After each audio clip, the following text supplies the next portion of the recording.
그러면은 오늘도 성경 말씀 한번 보고 나서 갈게요. 디모데후서 3장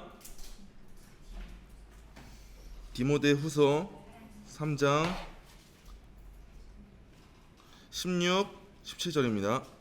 디모데후서 3장 16, 17절이요. 디모데후서 3장 16절 17절 다 같이 읽을게요. 시작. 모든 성경은 하나님의 감동으로 된 것으로 교훈과 책망과 바르게 함과 의로 교육하기에 유익하니 이는 하나님의 사랑으로 온전하게 하며 모든 선한 일을 행할 능력을 갖추게 하려 함이라. 아멘. 우리 지난 시간에 배웠던 내용 기억나세요? 네, 내적 증거, 외적 증거. 여기 기억나는 대로 뱉으시면 됩니다. 내적 증거 뭐였죠? 왜? 왜 뭐라고요? 아, 네, 어디까지 하신지 한번 볼게요. 네, 우리가 처음에 배웠던 2항 뭐 나왔죠? 그죠? 캐논 나왔죠. 순서 나왔죠. 성경 몇 건이었죠? 구약 몇 건이요? 39? 27. 신약 몇 건이요? 27. 성경은 구약 39권, 신약 27권 외에 또 있나요? 없어요. 정경과 외경을 나누는 기준이 뭐예요? 하나님의 영. 하나님의 영감은 뭔가요? 유기적. 네, 우리가 세 가지 키워드 생각해야 될 게 있었죠? 칠판 되게 오랜만에 보네. 유기적. 축자. 네, 유기적 축자 뭐였죠? 완전 영감. 그쵸. 유기적 축자, 완전 영감. 그럼 여기에서 다 반대되는 개념들이 있었죠? 유기적에 반대되는 개념은 뭐예요? 기계적. 기계적. 그리고 축자에 반대되는 말은 뭐예요? 사상. 네, 완전에 반대되는 건 뭐예요? 부분형. 부분. 네, 불완전. 이거 지난주에 나왔죠? 네, 제가 했습니다. 이런 거 조용하셔야 됩니다. 네. 자, 우리가 성경을 기록할 때 성경의 제1저자는 누구예요? 하나님. 그럼 제2저자가 누구예요? 사람. 사람. 그럼 하나님께서 사람한테 성경을 기록하게 하실 때 어떻게 기록하게 하셨을까요? 삶과 문화적. 그렇죠. 유기적이라는 말의 뜻이 뭐예요? 기계적의 반대라는 말 뭐예요? 그가 직접 스스로 했다는 거죠. 이 성경을 쓴 저자들의 이 책들을 보면은 다들 말하는 말투가 달라요. 그가 배운 환경들이 다르고 그 당시의 문화가 달라요. 그 이유가 뭐냐 했을 때 하나님께서는 기계적으로 딱딱딱 로봇처럼 이 성경을 기록하게 하신 게 아니라 그가 자라온 배경과 환경, 문화를 통해서 기록하게 하셨다라는 거였어요. 왜 그렇게 하셨을까요? 인간 눈높이에 맞춰서 성경 주려고요. 네. 인간 눈높이에 맞춰서 우리 수준으로 성경을 주기 위해서 우리 수준으로 쓰게 하신 거예요. 유기적으로 쓰게 하셨고, 축자라는 말의 뜻이 뭐라고 했어요? 그쵸, 글을 따라 쓰다. 글을 그대로 따라 쓰다. 여기에 인간 개인의 성경 저자의 사상이 담겨 있어요?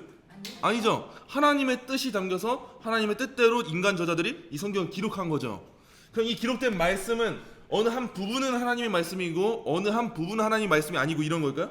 아니요. 그럼요. 완전. 그렇죠. 완전하게 다 하나님의 영감으로 기록된 거다. 그래서 구약 몇 권이요? 39, 27 이거 잊지 마셔야 돼요. 66권이죠 총? 여기에서 어긋난 건 무슨 성경이라고 해요? 외경이라고 하죠. 성경도 아니죠 사실. 이 성경, 정경을 말할 때 뜻하는 영어가 있었어요. 캐논 뜻이 뭐예요? 카메라 아니고? 그렇죠. 표준, 잣대, 기준. 이 성경이 캐논이다, 정경이다라는 건 무슨 뜻이에요? 성경의 기준이다. 그렇죠. 우리 삶의 뭐예요? 기준. 표준, 잣대다라는 거죠. 그럼 3항이 뭐였죠? 이제 1장 3항 뭐였죠? 외경은 신적 영감으로 된 것이 아니다. 확실해요? 네. 그 기준들이 뭐가 있었어요? 유대인들이 권위를 인정하지 네. 사도들끼리 인정. 그렇죠. 또 뭐가 있었어요? 그렇죠. 그거 너무 간단한 거죠.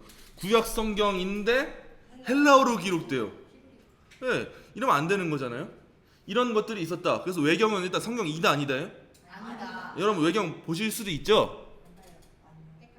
좀 보실 수도 있잖아요. 여러분들의 신앙의 유익을 위해서. 성경 볼 시간도 없습니다. 근데 그렇죠.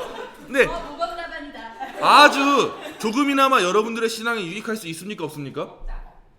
조금 있을 수 있지 않아요? 이거 보면서 우리가 맞아 이런 거였지, 맞아 우리 이렇게 살아야 돼, 뜨거운 마음으로 우리가 삶의 변화를 얻을 수 있잖아요. 굳이요? 아 여러분들 신앙서적 많이 읽잖아요. 건의가 예. 없어. 근데 여러분들이 그런 걸 보면서 신앙의 유익을 느낄 수 있잖아요. 어떻게 생각하세요? 무슨 답을 원하시는 여러분들 뭐 유명한 책들 많이 보시잖아요. 그래서 기독교 백화점 가면 유명한 목사님들 베스트셀러 많잖아요. 그런 거 보시면서 맞아 이런 거였어 은혜 받았어 이러시잖아요. 아 도움이 될 수는 있지만 있어요? 네, 아니요. 그거는 상공이. 죄송해요. 네. 우린 도움이 될 수도 없다. 우리의 구원과 삶의 은혜를 위해서 정경 외의 것들은 우리한테 줄 수 있는 것이 단 하나도 없다라는 거예요. 우리 성도가 은혜를 받을 수 있는 은혜의 방식, 은혜의 방편이 세 가지가 있어요. 뭐예요?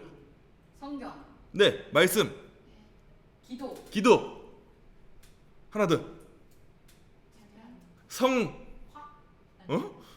성, 례. 아 예배, 예배 말고 성례요.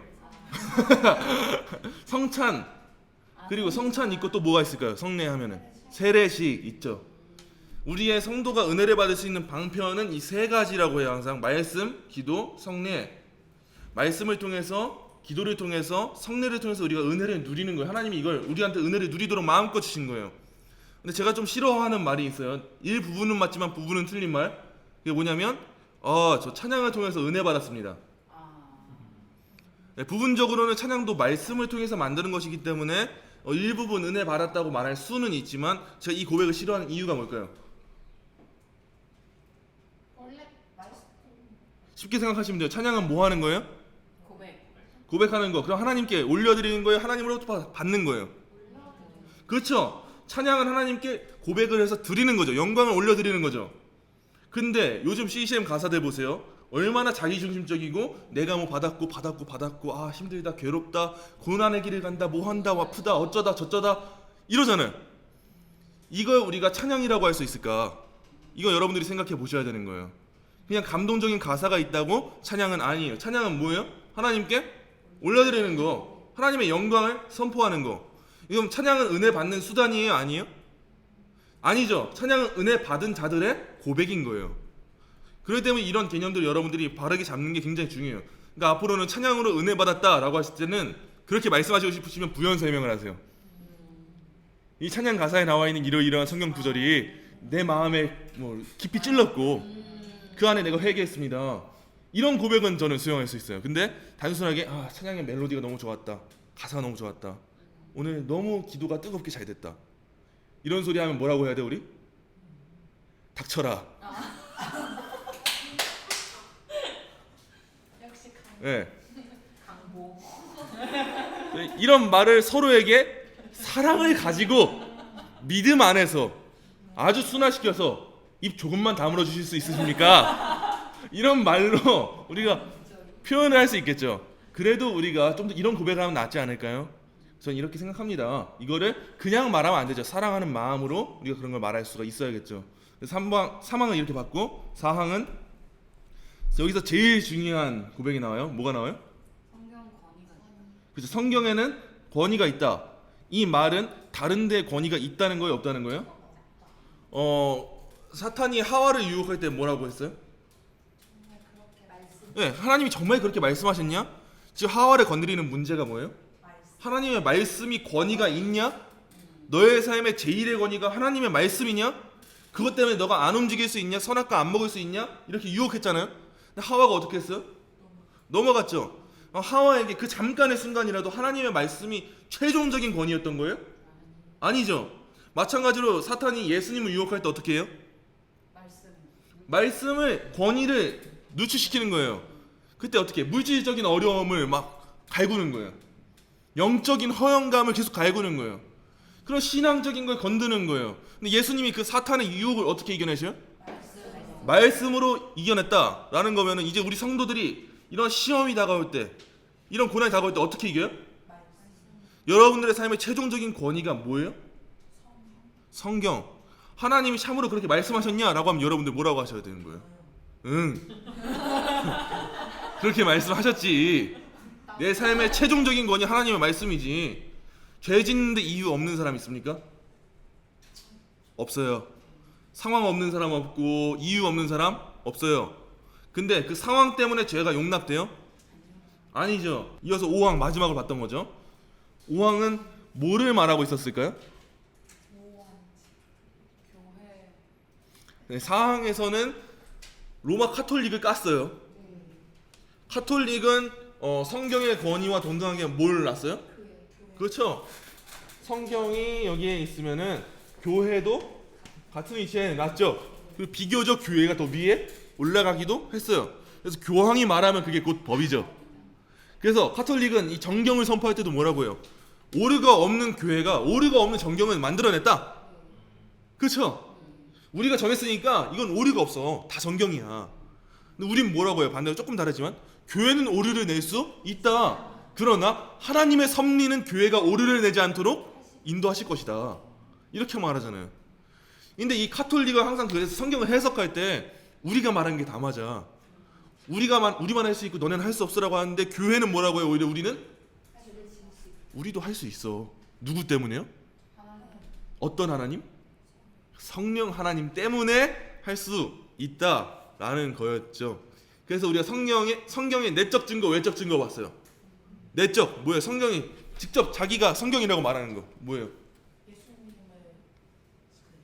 그렇죠. 예수님에 대한 예언 얼마나 많았어요.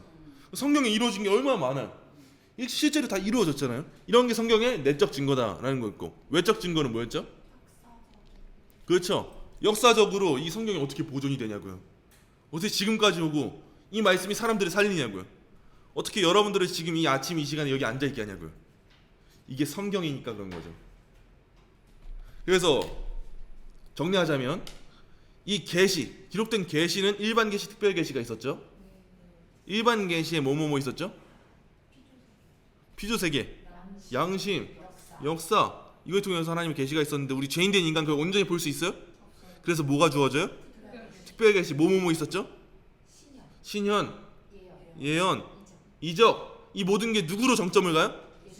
그렇죠. 예수님이 오셨으면 이제 이게 더 이상 있어야 돼요? 없어야 돼요? 그렇죠. 그래서 1장 1항에서 말했던 게 뭐예요? 이제 이전에 주어지는 계시는 어떻게 됐다고요? 그럼 이제 모든 계시적 은사들 어떻게 된 거예요? 없어졌다. 끝났다. 여기서 있으면 된다야? 안 된다요? 안 된다까지 가야 되는 거죠. 그게 우리가 배웠던 지금까지의 내용이고, 이제 오늘부터 1장을 마무리해 볼게요. 오늘 이제 그래서 오늘 1장 6항부터 10항까지 내용 한번 볼게요. 6항 한번 다 같이 먼저 한번 읽어볼게요. 시작. 하나님 자신의 영광과 인간의 구원, 신앙과 생활에 필요한 모든 것에 관하여 하나님이 가지고 계시는 모든 계획은 성경에 분명하게 기록되어 있거나 아니면 선하고 적절한 논리에 의하여 성경에서 연역될 수 있다. 그러므로 이 성경에다 성경의 새로운 계시에 의해서든지 혹은 인간들의 정통에 의해서든지 아무것도 어느 때를 방문하고 더 첨가할 수 없다. 그러나 말씀으로 계시되어 있는 그러한 것들을 구원론적으로 이해하는 데는 하나님의 성경의 내적 조명이 필요하다는 것을 우리는 인정한다. 또한 하나님께 드리는 예배와 교회의 정치에 관하여는 인간적인 활동이나 단체에서도 찾아볼 수 없는 어떤 격식들이 있다는 것을 인정한다. 이러한 격식들은 반드시 준수되어야 하는 말씀의 일반 법칙들을 따라서 본성의 빛과 기독교인의 신중한 사회 분별에 의하여 정해져야 하는 것입니다. 여기 안에 이 방금 전에 6항에 나왔던 내용이 뭐죠? 정리하자면 성경이 완전. 성경은 완전하고 또 충분하다라는 거였죠. 이 성경이 완전하고 성도에게 있어서 충분하다면요, 이 하나님의 전체적인 경륜에 대해서 다룬다면은 목회자들은, 설교자들은 이 성경에 대해서 전체를 설명해야 될 의무가 있을까요? 없을까요? 있죠. 맨날 어느 부분만 택해서 설명하고 어느 부분은 설명하지 않고 이러면 될까요? 안 될까요? 안 되죠. 성경은 전체적으로 여러분들에게 선포가 돼야 돼요? 안 해야 돼요? 돼야 되죠. 그래서 제일 중요한 거 뭐예요? 이거 마지막에 성경은 모든 부분이 완전하게 하나님의 말씀이다. 영감된 말씀이다. 하나님이 우리한테 주신 거다라고 하면 이제 우리는 이걸 어떻게 받아들여야 되는 거예요? 다 받아들여야 되는 거죠. 이게 의류의 의무잖아요. 근데 요한복음의 한 본문에서는 아주 피할 수 없이 하나의 교리가 나와요. 사람들이 싫어하는 교리가 나온단 말이에요. 요한복음을 하다 보면은 때로는 어떤 목사님들이 이걸 피해가는 경우도 있고 잘못 나가는 부분도 있어요. 그 교리가 뭐냐면 제한 속죄 교리예요.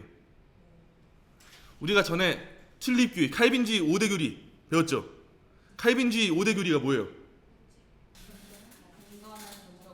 전적 타락. 그 다음이요? 그렇죠. 선택. 그리고 그 다음요? 그렇죠. 네, 이걸 뭐라고 부른다고요? 튤립 교리라고도 하고 칼빈주의 5대 교리라고도 하고. 칼빈이 만들었어요? 그럼 누가 만들었어요?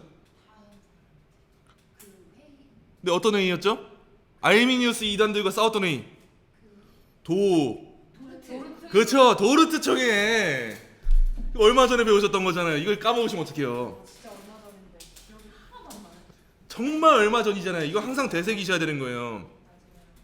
이것만큼 여러분들이 알고 계셔야 되는 거예요. 근데 요한복음을 설교하다 보면은 우리가 마주하게 되는 본문이 있는데 그게 뭐냐면 제한 속죄 교리를 담고 있는 본문이에요. 제한 속죄가 뭐였죠? 너요? 제한 속죄 하나씩 보면 돼요. 인간은 전적으로 어떻게 되는 존재예요? 그렇죠. 그래서 스스로 하나님께 나아갈 수 있어요? 없어요. 우리는 뭐가 필요해요? 선택이 필요하죠. 근데 하나님께서 우리의 어떤 조건을 보고 선택하셨어요?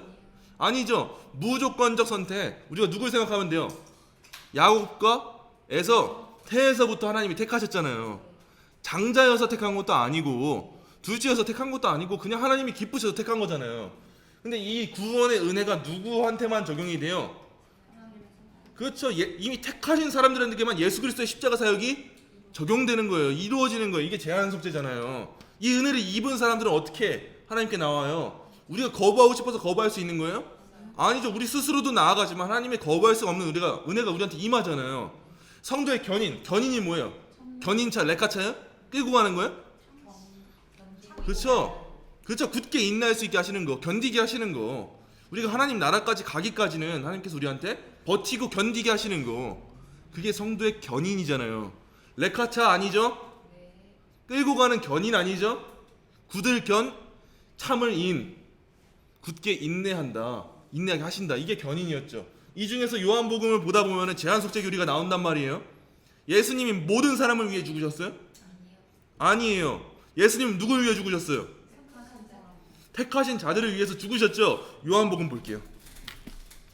예, 요한복음 6장 35절부터 40절까지 볼 텐데 저 한 절 여러분도 한 절 읽어볼게요.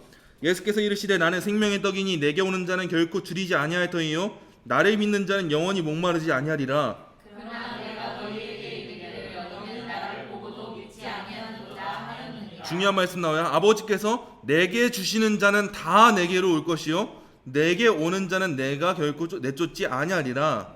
내가 하늘에서 내려온 것은 내 뜻을 행하려 함이 아니요 나를 보내신 이의 뜻을 행하려 함이니라. 그 뜻이 뭔지 보는 거예요. 나를 보내신 이의 뜻은 내게 주신 자 중에 내가 하나도 잃어버리지 아니하고 마지막 날에 다시 살리는 이것이니라. 내 아버지의 뜻은 아들을 보고 믿는 자마다 영생을 얻는 것이니 마지막 날에 내가 이를 다시 살리리라 하시니라. 아멘. 이 말씀이 오늘날 현대에 인기가 있을까요? 없을까요?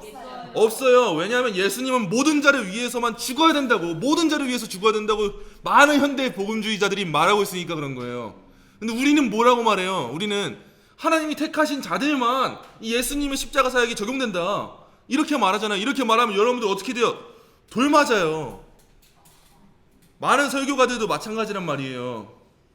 재원교회 목사님들이 만약에 이 본문을 두고 하나님께서는 택하신 자들만 구원하셨고 예수님의 십자가 사역은 그 사람들 한테만 적용이 된다.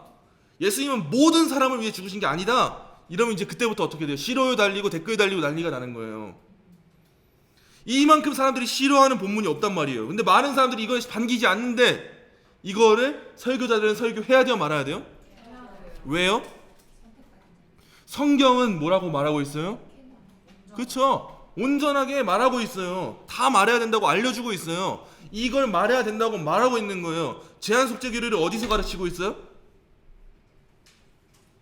방금 이 본문에서도 가르치고 있는 거예요. 제한 속죄 교리를 지금 성경에서 가르치고 있어요. 그러면 우리가 지금 천천히 요한복음 강해를 가고 있는데 이 본문을 마주해요. 근데 이걸 설교하면은 그대로 설교하면 누가 봐도 다 싫어할 거 알아요. 근데 그래도 해야 돼요, 말아야 돼요?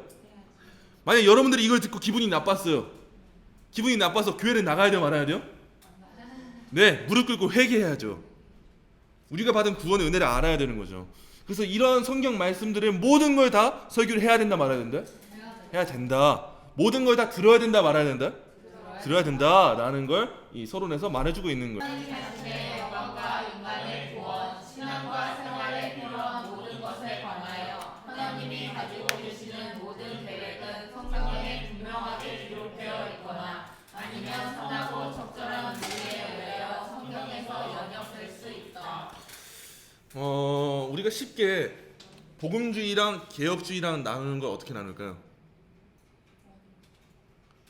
쉽게, 아주 쉽게 복음주의랑 개혁주의랑 나뉘는 거 뭐가 있을까요?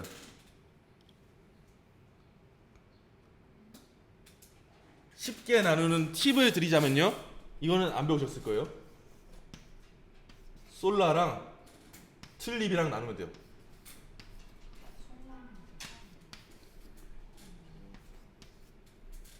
종교개혁 시대에는 그때 루터라는 사람이 나왔고 많은 사람들을 다 총칭해서 우리가 뭐라고 불렀냐면 복음주의라는 넓은 계열이 있어요. 그 안에 개혁주의도 있는 거고요. 이 복음주의의 특징은 뭐냐면 이 솔라라는 걸 따른단 말이에요. 솔라가 뭐예요? 오직, 이거 들어보셨을 거예요. 오직, 우리가 외치는 게 뭐예요? 오직 성경, 그리고 오직, 네, 오직 말씀, 성경 같은 거죠. 오직 그리스도. 그리고 우리가 항상 최종적으로 마지막에 외치는 말이 있어요. 여러분들의 삶에 있어서 최종적인 삶의 목적이 뭐예요? 삶의 이유가 뭐예요? 하나님의 영광. 그래서 오직 하나님께 영광. 이거를 이 솔라를 붙여서 말하면 뭐라고 할까요? 솔라?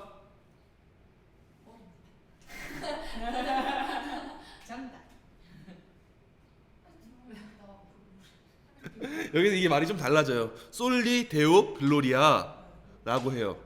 솔리 데오 글로리아. 이거는 여러분들이 그냥 신앙생활 하시면서 오래오래 그냥 좋은 문구다. 우리는 한글로 기억하면 되잖아요. 우리는 한글로 뭐라고 해요? 오직 하나님께 영광. 성경이 지금 우리 인간한테 요구하고 있는 게 뭐예요? 하나님의 영광을 위해서 살아라 라고 말하고 있으니까 이 종교개혁의 원칙이 어디서 나온 거예요? 성경에서 나온 거죠. 종교개혁이 수없이 많이 외쳤죠. 성경은 명백하게 뭘 가르치고 있어요? 하나님께 영광 돌리는 방식에 대해서 가르치고 있죠. 성경에서 규정하고 있는 대로만 살면 되는 거죠. 근데 우리의 삶에 있어서 성경이 규정하고 있는 게 있지만 규정하지 않는 것들도 있죠. 예를 들어서 성경에서 동성애는 죄다라고 말하고 있어요, 없어요? 있죠. 근데 성경에서 오늘 여러분들이 집에 가서 치킨 뭘 먹을지 나와 있어요, 없어요? 안 나와 있죠. 성경에서 오늘 치킨 뭐 먹을지, 내가 차를 뭐 살지, 우리가 무슨 옷을 입을지 나와 있어요, 없어요? 없어요. 근데 여러분들은 어떤 기준으로 지금 뭘 하고 계시는 거예요? 무슨 치킨을 드시는 거예요? 치킨을 왜 먹는 거예요? 김치찌개 먹을 수도 있잖아요. 하나님의 영광을 위해 살아가면서 여러분들이 김치찌개 먹을 수도 있죠. 치킨만 먹으란 법이 있어요?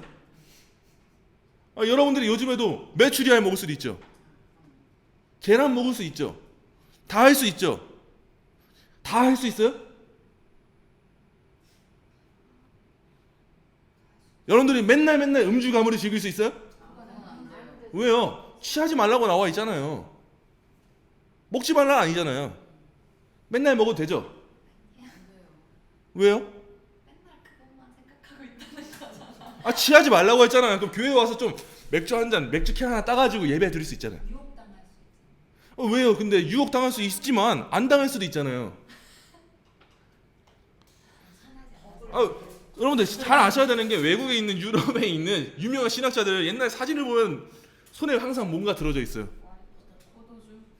담배. 애연가들이 굉장히 많았어요. 애연가들이 굉장히 많았단 말이에요. 근데 성경 시대에 일단 담배가 없었어요. 그리고 담배 피지 말라는 말이 없었어요. 근데 왜 우리가 지금 담배 안 피냐고요? 몸에 유익하지 않는. 성경에 안 써 있잖아요. 하지 말라고. 명확하게 안 나와 있잖아요. 콜라 마시지 마라. 커피 마시지 마라. 안 나와 있잖아요. 몸에 안 좋은 거 생각하면 커피도 안 좋을 수 있죠. 치킨도 안 좋을 수 있죠. 튀김류 안 좋을 수 있죠. 짜장면 안 좋을 수 있죠. 그렇잖아요. 담배도 마찬가지죠. 그리고 여러분들이 맨날 운동 안 하고 집에서 누워서 소파에서 TV 봐요. 몸에 안 좋을 수 있죠. TV 봐야 돼요, 말아야 돼요? 성경에 나와 있어요, 안 나와 있어요? 안 나와 있잖아요. 추론이 가능한. 그치, 그거지.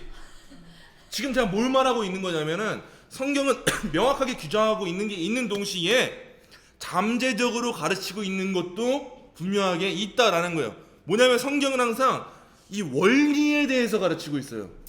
우리의 삶의 원리에 대해서. 이 성경에서 딱 분명하게 예배 시간의 원리에 대해서 예배가 이렇게 해라 라고 나와 있는 게 있어요. 교회 정치 이렇게 해라. 언제 건징하고 언제 건징하지 말고 딱딱딱 나와 있는 게 있어요.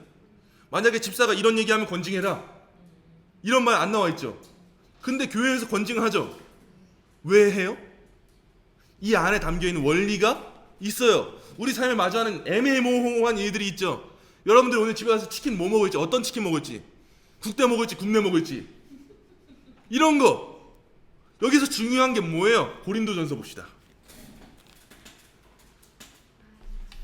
고린도전서 14장 보세요. 40절, 우리 그리스도인들이 어떻게 신중하게 판단해야 되는지가 나오는 거예요. 고린도전서 14장 40절 다 같이 읽어볼게요. 시작. 모든 것을 이 규칙을 따라서 우리가 하는 거예요. 성경에는 분명하게 나와 있는 게 있는데 잠재적으로 원리를 우리한테 던져주면서 우리가 어떻게 해야 될지를 알게 해주는 본문들이 있어요. 우리가 항상 커피 마시는 게 금지되는 게 아니에요. 커피 마시는 거 금지하는 법 없잖아요. 근데 우리가 알아야 될 원리는 뭐예요? 무엇을 먹든지 마시든지 입든지 뭘 하든지 다 뭘 누구 위해서요? 하나님의 영광을 위해서. 우리가 커피 마시면서 전도할 수 있죠. 신앙의 유익한 교제를 나눌 수 있죠. 근데 그 가운데 여러분들에게서 악한 대화가 나오고 악한 죄들이 나온다면 그 커피 마시는 건 죄입니까, 아닙니까? 그렇죠? 여러분들이 오늘 뭐 어떤 치킨을 사 먹을 수 있어요. 먹는 거 자체가 나쁜 거예요, 아니에요? 아니에요. 다른 거 맛있는 거 먹을 수 있어요, 없어요? 피자 먹어도 돼, 안 돼? 먹어. 마음껏 먹어. 많이 먹어, 맛있는 거. 아, 걸렸어. 많이 드시란 말이에요. 맛있는 거 많이 드세요. 근데 만약에 여러분들이 그걸 드시는 목적이 하나님의 영광이 아니라면 그건 죄입니까, 아닙니까? 그쵸? 왜요? 성경에 규정된 원리가 뭐예요? 먹든지 마시든지 뭘 하든지 하나님의 영광을 위해서 해라. 우리 그리스도인들의 삶이 뭐예요? 하나님의 영광을 위해서 사는 건데 우리의 일 부분 하나가 하나님의 영광을 위해서 그게 준비되지 않는다면 그거는 죄예요, 아니에요? 죄죠. 지금 내 삶이, 우리가 지금 여기 앉아있을 때에도 이거 하는 이유가 뭐예요? 성경에서 이거 하라고 나와 있지 않잖아요. 신앙고백에서 배워라 안 나오잖아요. 근데 왜 해요? 우리가 하나님의 영광 위해서 살기 위해서 하는 거잖아요. 근데 만약에 우리가 다른 목적을 가지고 이걸 할 수 있죠? 우리가 아는 어떤 집사님한테 자랑하려고, 아는 척 좀 해보려고, 지적인 우월감에 빠지려고 이걸 공부해요. 그럼 이거는 잘하는 거예요, 못하는 거예요? 그건 죄죠. 근데 성경에서 너네 성경 공부하면 죄다 라고 나오냐고요? 안 나오죠. 성경 공부 하지 마라 안 나오죠. 근데 이걸 왜 하고 있냐고요, 여러분들? 이 원리를 아니까 하는 거예요. 우리가 부모님한테 공경해라 라고 하는 말은 성경에서 규정하고 있는 말이잖아요. 근데 세부적인 걸 규정하고 있지 않잖아요. 부모님이 청소해라 라고 했을 때 네 알겠습니다 라고 대답해라, 이런 말 안 나오죠. 부모님이 청소해라 라고 말했는데 아 귀찮으니까 좀만 이따가 할게요, 이렇게 말하면 죄다, 이렇게 해도 또 안 나온단 말이에요. 근데 우리가 어떻게 해야 되는지 알죠. 성경에서 규정했을 때. 예를 들어서 설명하는 거예요. 제1계명이 뭐예요? 나 외에 다른 신을 두지 마라. 이 말은 지금 부정하고 있는 거죠. 금지하고 있는 거죠. 근데 이 안에서 우리는 원리를 보는 거예요. 나 외에 다른 신을 두지 마라 라고 하는 말은 동시에 뭐예요? 나만의 신으로 섬겨라. 단순하게 내가 다른 신 안 뒀어? 그렇으니까 됐어, 이게 아니란 거예요. 나 외에 다른 신을 섬기지 마라 라는 말은 나만 똑바로 섬겨라 라는 말인 거죠. 예를 들어서 우리가 살인하지 말라라는 말은 여러분들이 살인만 안 하면 되는 거예요? 아니에요. 하나님의 형상으로 지어진 다른 피조물, 인간들, 이들을 아끼고 사랑해라 라는 말까지 포함되어 있는 거예요. 단순하게 살인하지 마십시오가 아니라 내가 이 사람을 사랑하고 지켜줘야 된다, 이것까지 담고 있다는 거예요. 성경의 원리는. 도적질을 하지 마라 라는 건 또 뭘 담고 있는 거예요? 남의 것을 지켜줘라, 악한 자들에게 당하지 않도록 남의 것도 지켜줘라 라는 걸 포함하고 있는 거죠. 거짓말하지 마라가 뭐예요? 단순하게 나만 거짓말하면 안 되겠다가 아니에요. 그 말은 동시에 남의 명예가 실추되지 않도록 지켜주기까지 해라, 이걸 담고 있다는 거예요. 지금 여기서 말하고 있는 게 그거예요. 하나님 자신의 영광과 인간의 구원, 신앙과 생활에 필요한 모든 것에 관한 하나님이 가지고 계시는 모든 개혁이 성경에 분명하게 기록되어 있거나 아니면 선하고 적절한 논리에 의하여 성경에서 연역될 수 있다, 추론될 수 있다라는 거예요. 이 안에서 원리를 가져와서 우리가 적용시킬 수 있다라는 걸 말하고 있는 거예요. 종교개혁자들이 우리한테 주는 선물이 뭐냐면 사적 해석이에요. 로마 카톨릭은 어떻게 했냐? 우리 교회가 가르치는 대로만 너네가 해석해야 돼. 근데 교회가 허튼 소리 하면 그거 어떻게 돼요? 따라갈 수 있는 거예요. 근데 우리가 지금 따라가고 있는 건 뭐예요? 성경을 성경으로 우리가 해석할 수 있죠. 근데 그렇다고 해서 또 교회의 권위가 중요하지 않다예요? 아니에요. 도움받아요. 신앙의 고백서를 우리가 배워요.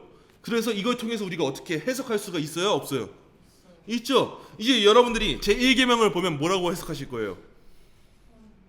그렇죠. 하나님이 왜 다른 신을 두면 안 되겠다, 이것만이 아니라 더 나아가서 하나님을 섬겨야겠다, 우리가 살인하지 말아야 된다, 이거 이제 누군가한테 가르칠 때 어떻게 가르치실 거예요? 살인하면 안 돼, 살인은 죄야, 이것만이 아니에요. 그건 당연한 거고, 이 안에서 발견되는 원리가 뭐예요? 내 이웃을 내 몸과 같이 사랑하기까지 하는 거. 그럼 여기서 추론되는 게 있죠. 살인을 하면 죄죠. 그럼 내 이웃을 내 몸과 같이 사랑 안 하는 거, 이건 죄 아니에요? 10계명에서 규정하고 있지 않아도 그거는 죄죠. 이 원리가 성경에는 담겨져 있다라는 거예요.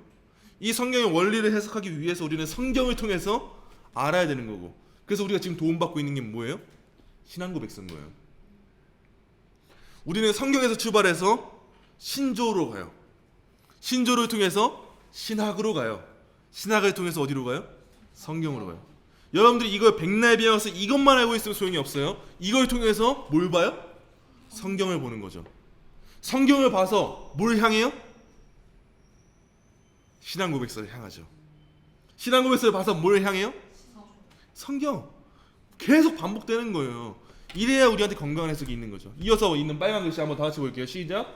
그러므로 이 성경에다 성경의 새로운 계시를 위해서든지 혹은 인간들의 전통에 의해서든지 아무것도 어느 때를 막론하고 더 첨가할 수 없다. 네, 여러분 새로운 계시 있어요, 없어요? 끝났죠? 더 있으면 돼요, 안 돼요? 그럼 제가 만약에 하나님의 음성을 들었습니다, 여러분. 여러분 오늘 끝나고 다 저한테 5만 원씩 가져오세요. 안 그러면 여러분 지옥의 형벌에 처합니다. 이렇다면 가져오시겠어요?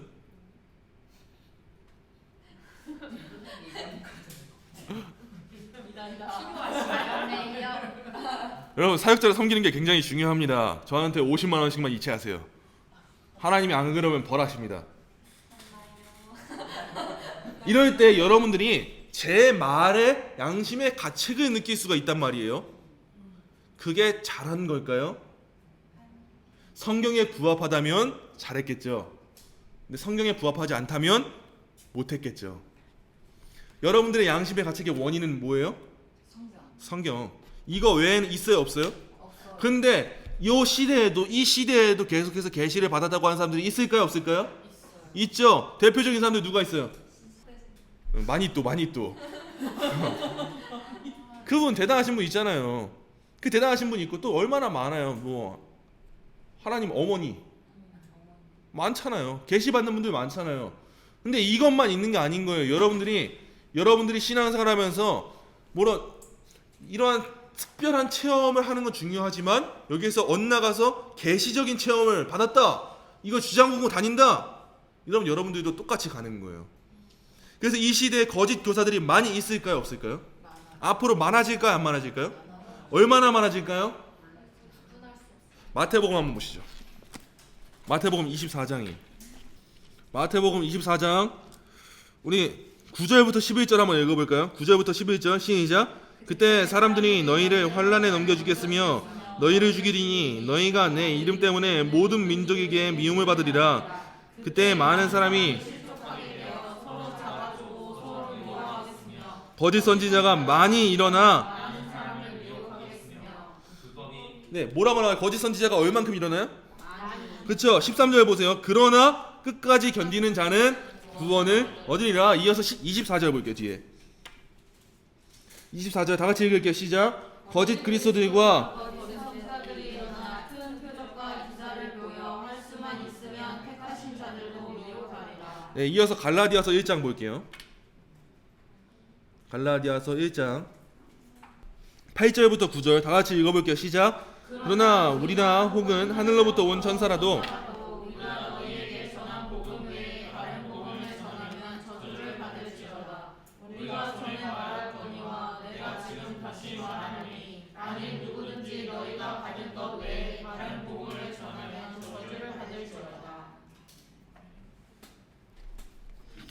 9절 10절도 다시 읽어볼게요. 시작. 이제 내가 사람들이 사람들에게 좁혀가니라. 네, 9절부터 읽어볼게요. 시작. 네가 전에 말하였거니와 내가 지금 다시 말하노니 만일 누구든지 너희가 받은 것 외에 다른 복음을 전하면 저주를 받을지어다. 이제 내가 사람들에게 좋게 하랴 하나님께 좋게 하랴 사람들에게 기쁨을 구하랴 내가 지금까지 사람들의 기쁨을 구하였다라면.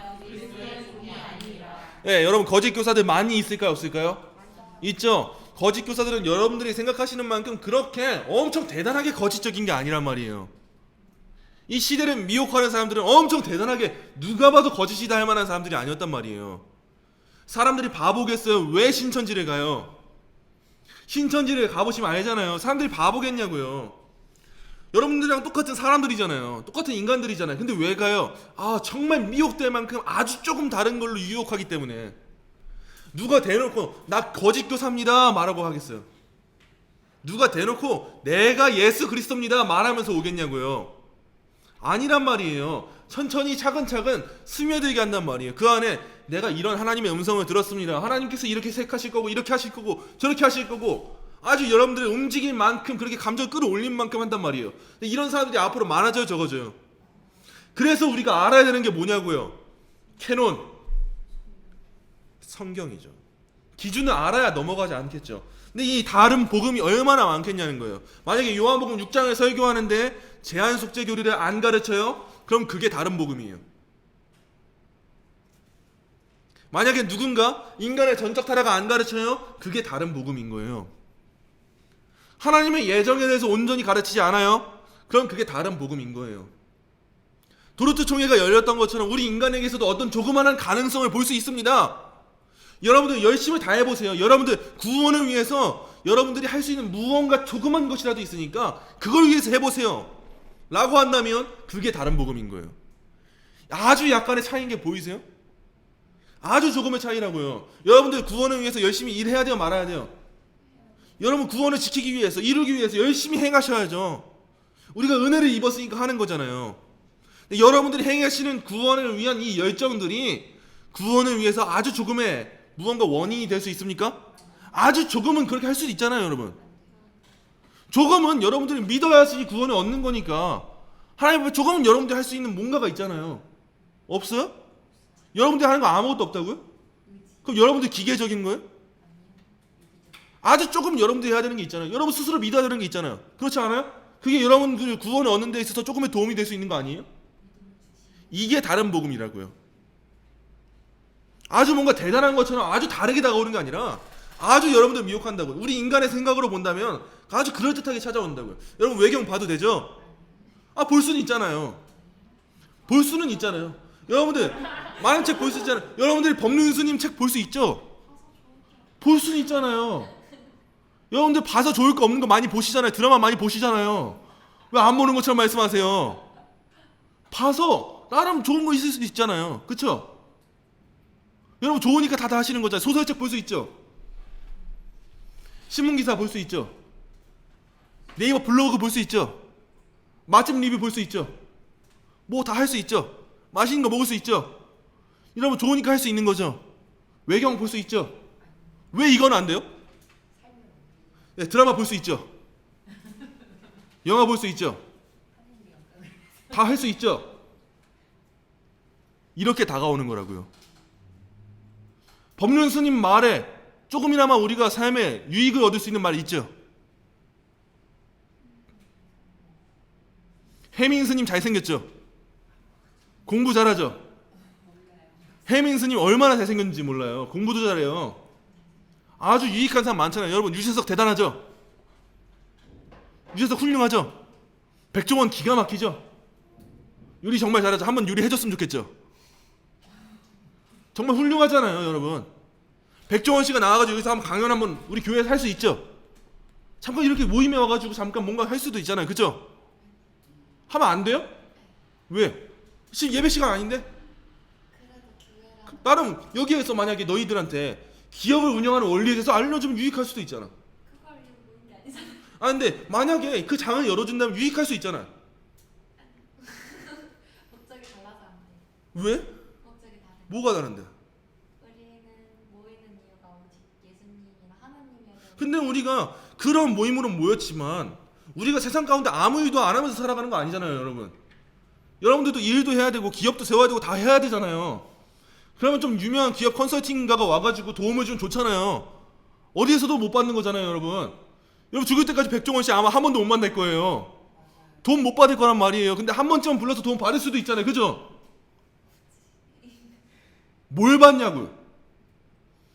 그 사람이 하나님의 영광을 위해서 그거 하는 게 아닌데 우리 교회 가야 되는 게 뭐냐고요? 교회 하나님의 영광을 위해서 하는 거잖아요. 외경 안 보잖아요, 여러분. 성경이나 똑바로 보라고 했잖아요. 볼 시간도 없잖아요. 근데 여러분들이 지금 수없이 많이 보고 있는 것들은 뭐냐고요, 지금 대체. 그게 다른 복음일 수 있다는 생각 안 해봤냐고요. 여러분들이 매 순간 여러분들의 눈이 가 있고 시선이 가 있는 곳에 마음이 있는 거잖아요. 근데 여러분들의 눈이 하나님의 영광을 위해서 가 있는 게 아니라 때론 다른 데 가 있고 다른 만족을 위해 가 있고 그렇다면 여러분들한테 그게 복음인 거 아니에요? 그러면서 왜 외경만 보면 안 되냐고요. 똑같은 거라고요. 외경 안 보면 다른 것도 안 봐야 되는 거잖아요. 백종원 씨 와서 여기서 강의한다. 그러면 지금 아니라고 하겠죠. 근데 우리 청년들 올까요, 안 올까요? 당연히 오죠. 성공하고 싶고 돈 많이 벌고 맛있는 거 먹고 싶으니까. 그게 복음이니까 그런 거잖아요. 그게 우리 인간 마음이잖아요. 만약에 여기 앞에 연재 헬스장에 정우성이 와요. 팬 사인회 한대요. 한 번씩 안아주고 사진 찍어준대요. 우리 잠깐만 이거 접어들고 갈 수 있죠? 5분만. 안 흔들리겠냐고요. 아주 훌륭한 분이 온다고요, 여기 앞에. 여러분 진짜 훌륭한 분이. 여러분 제일 좋아하는 연예인 누구예요? 당연히 말해봐. 빅스. 나 빅스 라비 너무 마음에 들어요. 1박 2일에 천안함 모자랑 티셔츠를 입고 왔단 말이에요. 애가 됐더라고. 근데 1박 2일에서 그걸 모자이크 처리했어요. 천안함 그거 기부하는 거 입고 나와서 하는데 방송국이 지금 그렇다고요. 지금 천안함은 가려야 돼요. 세월호는 떠야 되는데 지금 그렇다고. 전 라비 마음에 들어. 그 가치관이 마음에 들어. 근데 크리스천이 아닌 건 마음에 안 들어. 정치가는 마음에 드는데 그래봤자 크리스천이 아닌 건 마음에 안 들어. 근데 만약에 라비가 여기 앞에 왔어. 여기 앞에서 펜만 들고 서 있어. 다은아 한번 보고 싶어. 어떻게 생각만 그러면은 잠깐 저 화장실 좀 다녀올게요 하고 다녀올 거냐고 말 거냐고요. 다녀오세요.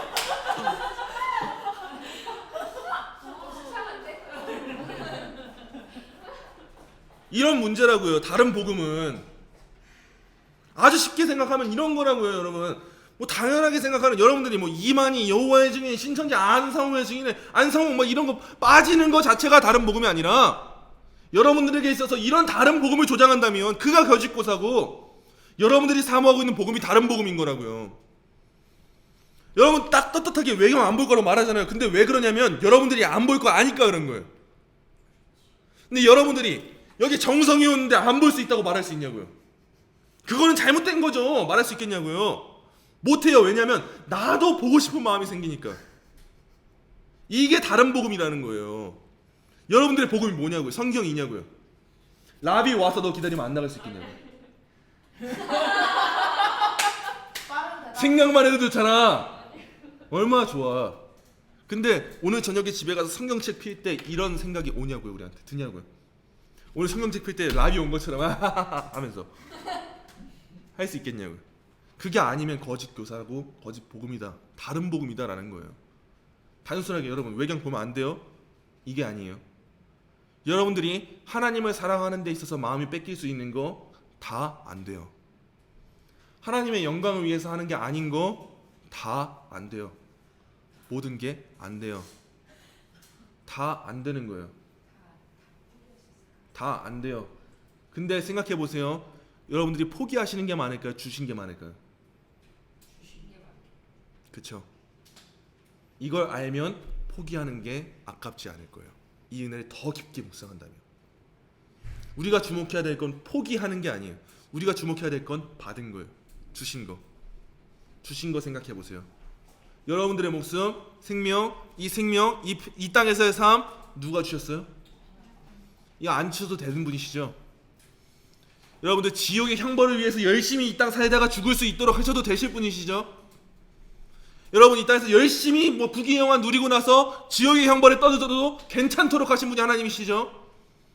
근데 이 땅에서 지옥의 형벌을 향해 나아가지 않도록 여러분들을 건지신 분이 누구냐는 거예요? 하나님이시죠? 그 이 땅에서 여러분들의 삶 포기하는 게 빠를까요? 아니면은 주신 분을 포기하는 게 빠를까요? 이 땅에서 누릴 수 있는 것들을 포기하는 게 더 빠르죠. 받은 게 더 크니까. 여러분들이 이런 다른 복음에 휩싸이지 말라고요. 인간의 마음이 너무 연약해요. 너무 나약해요. 그래서 항상 다른 복음을 갈망해요. 새로운 계시를 갈망해요. 이 악한 천사들이 사탄이죠. 이들이 얼마나 미혹하는 영인지 몰라요. 이 앞에 라비가 왔다 유혹할 수 있고, 이 앞에 여러분들이 굶주리고 있을 때 치킨이 왔다 유혹할 수도 있고, 아주 즐거워하는 친구를 만날 수 있게 유혹할 수도 있고, 여러분들이 잔잠을 자고 싶어하는 육체적인 피로함에 유혹할 수도 있고, 다 그렇단 말이에요. 근데 이런 게 우리 삶의 권위가 돼요, 안 돼요? 안 되죠. 여러분들한테 다른 복음 있습니까, 없습니까? 없죠. 복음 하나뿐이죠. 뭐 해야겠냐고요, 이제. 근데 이게 버리는 것도 아니에요, 사실. 왜 아니냐? 애초에 이런 거 우리한테 주신 적이 없어요. 우리가 지금 가지고 있는 거 붙들고 있고 지금 내려놓느라 너무 힘든 것들 있죠? 하나님은 우리한테 그거 주신 적이 없다고요. 근데 그거 버려야 되니까 힘들어하는 거예요, 우리는. 주신 적이 없는 건데 왜 붙잡고 있냐고요. 주신 적이 없는 건데 이거 내려놓으면서 하나님 저 이거 내려놨잖아요 할 필요가 없죠. 나 너한테 그거 준 적 없는데 뭐 너가 대단한 거였냐? 이러면 여러분 뭐라고 하시겠냐고요. 그래서 우리 그리스도인의 삶이 뭐냐 했을 때 자기 부인이다 라고 칼빈이 기독교 강요에서 그렇게 강조했던 거예요. 왜 얘기가 여기로 샜는지 모르겠어요. 빨간 글씨. 네. 방금 내려놓는 거를 말씀하셨는데 네. 이제 가족들하고 토론을 하다가 나왔는데 내려놓는다는 게 포기하는 게 맞을까요? 배제하는 게 맞을까요? 저는 배제하는 걸로 보고 있어요. 왜냐하면 사실 이 내려놓다라는 개념은 우리 기독교의 개념이 사실상은 아니에요. 내려놓다는 사실 불교의 개념이에요. 왜 속세를 가냐고요? 왜 무소유를 실천하냐고요? 지들이 다 가졌다고 생각하니까 내려놓는 거예요. 근데 사실 우리는 너무 쉽게 생각하면 되는 게 우리는 뭔가 가진 적이 없어요. 너가 뭘 내려놔? 가진 것도 없는데. 하나님 앞에서 우리가 만약에 하나님 저 이런 거 다 내려놨잖아요. 하나님 뭐라고 말씀하시냐고요? 내가 너한테 뭐 준 게 없는데 너가 뭘 내려놓냐? 이러시겠죠. 떠안고 있는 걸 버리는 거랑 줬던 걸 버리는 거랑 우리는 내려놓는 종교가 아니고 채우는 종교예요. 주신 은혜를 계속 채우는 종교란 말이에요. 단순하게 우리가 끊어낸다 정도가 아니고 애초에 그거 우리한테 없었던 거예요. 있었다고 생각하고 있는 거예요. 우리가 그 정도까지 된 거라고요. 근데 이거를 우리가 끊어낸다 뭐한다 생각하지 마세요. 그냥 은혜를 채우잖아요. 저절로 없어져요. 당연한 거예요. 예전에 중독 얘기했잖아요. 컴퓨터 중독이 됐어요. 누군가가. 그럼 얘가 복음을 듣고 저 이제 이거 내려놓을게요. 그러면 이거 내려놔줘요? 안 돼요. 다른 거에 중독돼요. 근데 이게 어느새 자연스럽게 사라지게 되는 게 있어요. 뭔지 아세요? 아니요. 다른 중독이 생기는 거예요. 하나님께 중독되면 없어져요. 너무 명쾌한 거예요.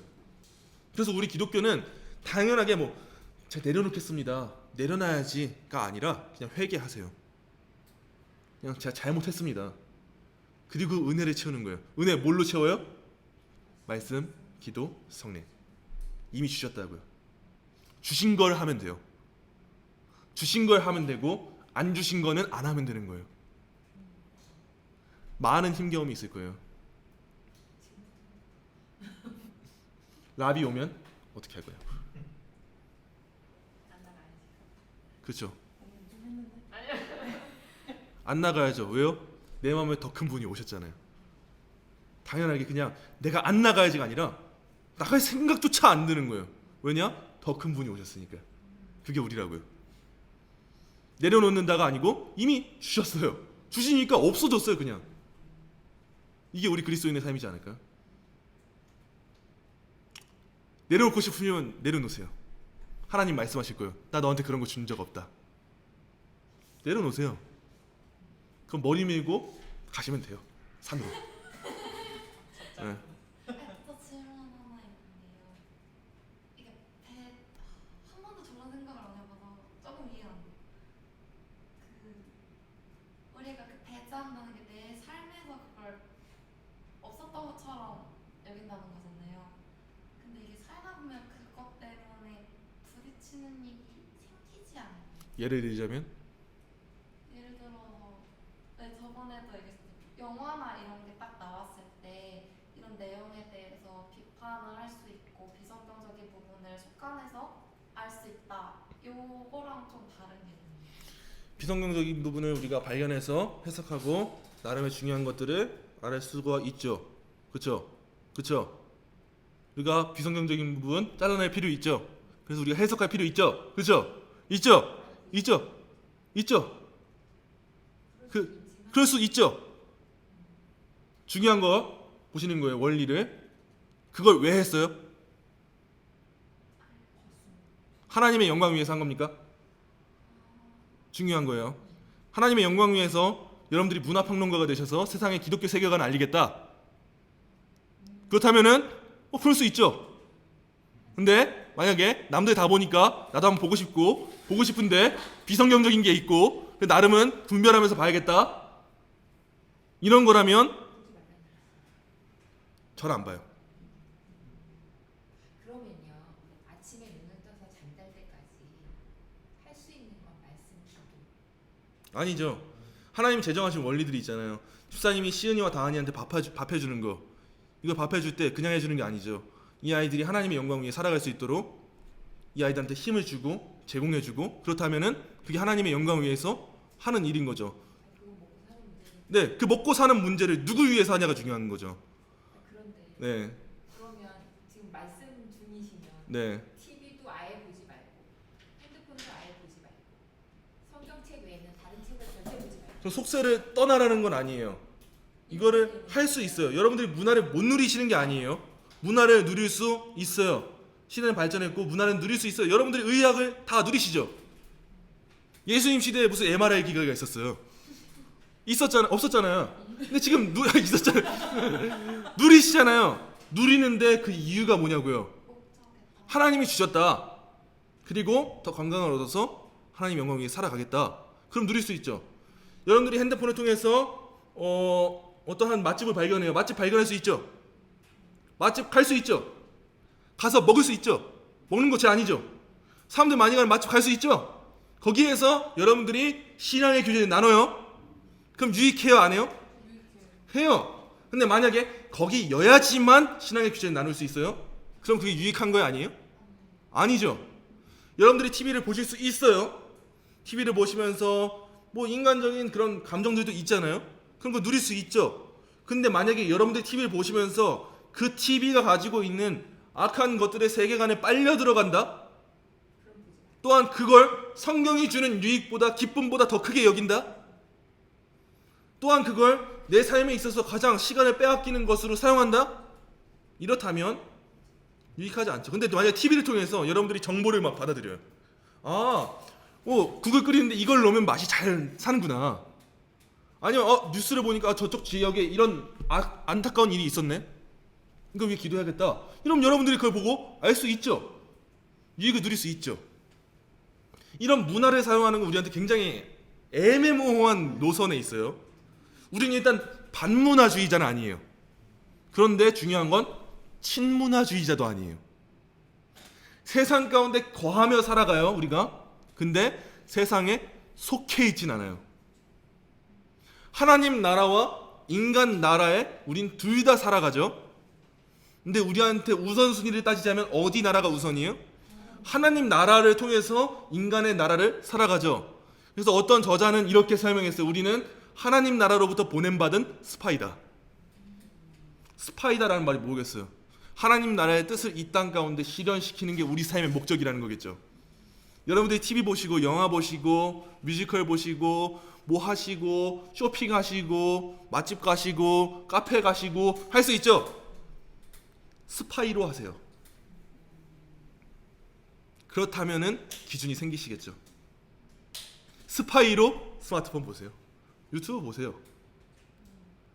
스파이로요. 이 땅의 시민으로서가 아니라 하나님 나라의 시민으로서. 그럼 해결될 거예요. 제가 노선을 잃었어요. 뭐 어디까지 했는지. 네, 여기 중요한 거 나와요. 인간들의 일단 우리 새로운 계시에 흔들려서도 안 된다. 알죠? 우리 인간들의 전통에는 흔들려도 돼요, 안 돼요? 유대인들은 어땠어요? 전통을 지켰어요, 안 지켰어요? 지켰죠. 그래서 예수님은 뭐라고 하셨어요? 마태복음 15장 볼게요. 6절 볼게요. 다 같이 읽을게요. 시작. 그 부명을 공경할 것이 없다 하여. 네, 유대인들이 전통으로 어떻게 했다고요? 하나님의 말씀을 폐했다. 9절 볼게요. 다 같이 읽을게요. 시작. 사람의 계명으로 교훈을 삼아 가르치니 나를 헛되이 경배하는도다 하였느니라 하시고. 네, 로마 가톨릭을 보면 전통이 너무 많아요. 예배가 진짜 화려한 거 아시죠? 건물들이 얼마나 아름다운지 모르는 거 아시죠? 유럽에 있는 많은 그 가톨릭 교회들 보세요. 얼마나 화려해요. 그 성당들이. 멋있잖아요. 한번 가보고 싶잖아요, 여러분. 갈 수 있잖아요. 볼 수 있잖아요. 건물 어떻게 지었나. 정말 기가 막히게 지었구나. 정말 예배당이 웅장하고 화려하구나. 정말 여기서 기도가 절실히 되겠다. 정말 예배가 잘 되겠다. 그 건물 우리한테 주면 우리가 정말 예배 잘할 텐데. 이런 생각 가질 수 있어요, 없어요? 가질 수는 있죠. 근데 그 생각대로 살면 안 되죠. 근데 로마 가톨릭이 그렇게 건물을 화려하게 지은 이유가 뭐예요? 전통이에요, 전통. 감히 하나님의 말씀이 주어지는데 이런 웅장한 곳이 없고 이런 높고 그런 거룩한 곳이 없다면 우리가 할 수 있겠는가? 그래서 걔네들이 항상 하는 짓이 뭐예요? 거룩한 곳에서 만드는 거예요. 거룩한 곳을 만드는 거예요. 걔네들은. 그래서 우린 예배당을 성전이라고 불러요, 안 불러요? 안 불러요. 성전이 아니에요. 예배당이에요. 성전이 아니란 말이에요. 당연히 이 자리가 거룩한 곳이 아니란 말이에요. 자리가 거룩한 게 아니라 예배하니까 거룩한 일을 하는 거예요. 우리는 로마 가톨릭에서 그렇게 빵빵하게 파이프 오르간 엄청나고 오르간 빠바바 막 울려요. 그러면 여러분 마음 뜨거워져요, 안 뜨거워져요? 뜨거워져요. 로마 가톨릭이 어떻게 예배했냐고요? 종교개혁 이전에 사람들이 못 알아듣는 말로 예배했단 말이에요. 설교했단 말이에요. 근데 사람들이 그 좋아해요, 싫어해요? 좋아해요. 저도 좋아할 거고 여러분도 좋아할 거예요. 우리 본성이에요. 왜냐? 웅장하고 화려한 전통이 있으면은 마치 내가 아무것도 안 해도 뭐 하는 것처럼 느껴지거든요. 괜히 우리가 한옥마을 가잖아요. 괜히 조선시대 온 것 같아요. 괜히 우리가 로마 가톨릭 성당 가잖아요. 우리가 엄청난 종교 행위 하고 온 것 같아요. 그래서 그걸 좋아한다고요. 근데 예수님 뭐라고 말씀하셔요? 유대인들한테 너희 그 전통 때문에 하나님 말씀이 폐해지는 거다. 전통으로 인해서 하나님의 말씀이 뭔가 더해지는 게 아니다. 지금 못 가고 있는 거예요. 지금 오늘날로 따지자면 가톨릭 우리 계속 싸우는 거예요. 가톨릭은 오늘도 계속 싸우는 거예요. 빨리 볼게요. 다음 거 빨간 글씨 한번 다 같이 읽어볼게요. 시작. 그러나 말씀으로 계시되어 있는 그러나 그들을 구원 본성으로 이해하는 데는 하나님의 성령의 내적 조명이 필요하다는 것을 우리는 인정한다. 또한 하나님께 드리는 예배와 교회의 정치에 관하여는 인간적인 활동이나 단체에서도 찾아볼 수 없는 어떤 규칙들이 있다는 것을 인정한다. 이러한 규칙들은 반드시 준수되어야 하는 말씀의 일반 법칙들을 따라서 본성의 뜻과 그리스도인의 신중한 사회 분별에 의하여 정해져야 하는 것이다. 네, 이런 성경을 연구할 때 우리가 오류에서 벗어나지 않기 위해서 누구의 도우심이 필요해요? 그렇죠. 성령 하나님의 도우심이 필요하죠. 그래서 우리가 항상 그 균형을 얘기했잖아요. 그 균형 말씀과 동시에 누구요? 말씀과 동시에 우리 성령. 근데 만약에 말씀 쪽으로만 치우쳐서 빠진다 그럼 우리가 뭐가 된다고요? 교조주의, 이성주의가 돼요. 이 텍스트만 보고 살아가는 사람들이죠. 근데 만약에 우리가 성령에만 빠져요, 그럼 어떻게 돼요? 신비주의, 체험주의가 된다고요. 근데 우리는 지금 뭘 하고 있는 거야? 지금 말씀을 배움과 동시에 우리는 누구의 도우심이 필요해요? 성령의 도우심이 필요하죠. 그래서 성경을 통해서 우리가 성경을 볼 때 성령을 통해서 이 성경에 담고 있는 내용들을 우리가 알기 위해서 누구의 도우심? 성령의 도우심이 필요하고, 그 가운데 우리한테 애매모호한 게 있잖아요. 예배 어떻게 할 건지, 교회 정치 어떻게 할 건지에 대해서 우리는 누구를 통해서 깨닫게 되는 거예요? 성령 하나님. 성령 하나님을 통해서 뭘 보면서요? 성경을 보면서 어떤 걸 알아가는 거예요? 원리를 알아가는 거예요. 사도행전 한번 볼까요? 2장. 사도행전 2장 46절 다시 읽을게요. 시작. 날마다 마음을 같이하여 성전에 모이기를 힘쓰고 집에서 떡을 떼며 기쁨과 순전한 마음으로 음식을 먹고. 네, 이 초대교회 때를 보면요, 이제 성경에 딱 기록되어 있지는 않는데 이들이 예배할 때 어디에 모이냐면 성전에서도 모이고 이 집 저 집에서도 모이기 시작해요. 이 사람들이 갑자기 이곳 저곳에서 모인단 말이에요. 작게 작게. 이전에 구약시대 때 어떻게 모였어요? 성전에서만 모였죠. 근데 이제 신약시대로 오면서 변화가 일어나요. 지금 예배를 어디서 할 것이냐에 대한 관점이 달라지는 거예요. 지금 모든 게 달라지고 있어요. 성전에서도 함과 동시에 지금 어디서 하냐? 이 집 저 집에서 지금 돌아다니면서 하고 있다는 거예요. 근데 성경에 지금 이런 게 나와 있냐고요? 해야 된다라고. 아니죠. 이 당시 유대인들에게는 회당이 많았을까요? 적었을까요? 많았어요. 회당, 이 가지고 있는 그 곳들은 많았단 말이에요. 일단 자리는 많았어요. 공간이 많았는데 지금 왜 집에서 모이냐고요? 왜 집에서 모이냐고요? 왜일까요? 이 사람들이 지금 뭘 하고 있는 거냐? 예수님이 오시고 나서 명확하게 규정된 게 아니라 잠재적인 성경의 원리를 따라서 지금 모인 거예요. 예를 들어서 말할 수 있는 게 또 뭐가 있냐면 사도행전 16장을 보면은 바울과 실라가 밤에 하나님을 찬미하는 장면이 나와요. 네, 밤에. 여러분, 하나님 찬미 언제 해야 돼요? 낮에만 해야 돼요? 밤에도 해도 되죠. 성경에 뭐 나와요? 언제 하라고? 안 나오죠. 그리고 이런 일들이 신약 시대의 교회에는 굉장히 많았다는 거예요. 사도행전 16장 봅시다. 16장 13절 한번 볼게요.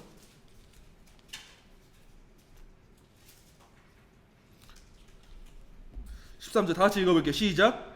안식일에 우리가 기도할 곳이 있으니까 거기 앉아서 모인 여자들에게 말하는데. 네, 안식일에 기도 어디서 할까 했는데 어디서 해요? 문밖 강가에서 하면 돼요, 안 돼요? 돼요. 지금 여기서 말하고 있는 건 뭐냐면 원리를 지키되 환경에 따라서 유도리 있게 지금 움직이고 있는 모습들을 보여주고 있는 거예요. 성경의 원리에 따라서. 여러분, 교회는 건물이 아니에요?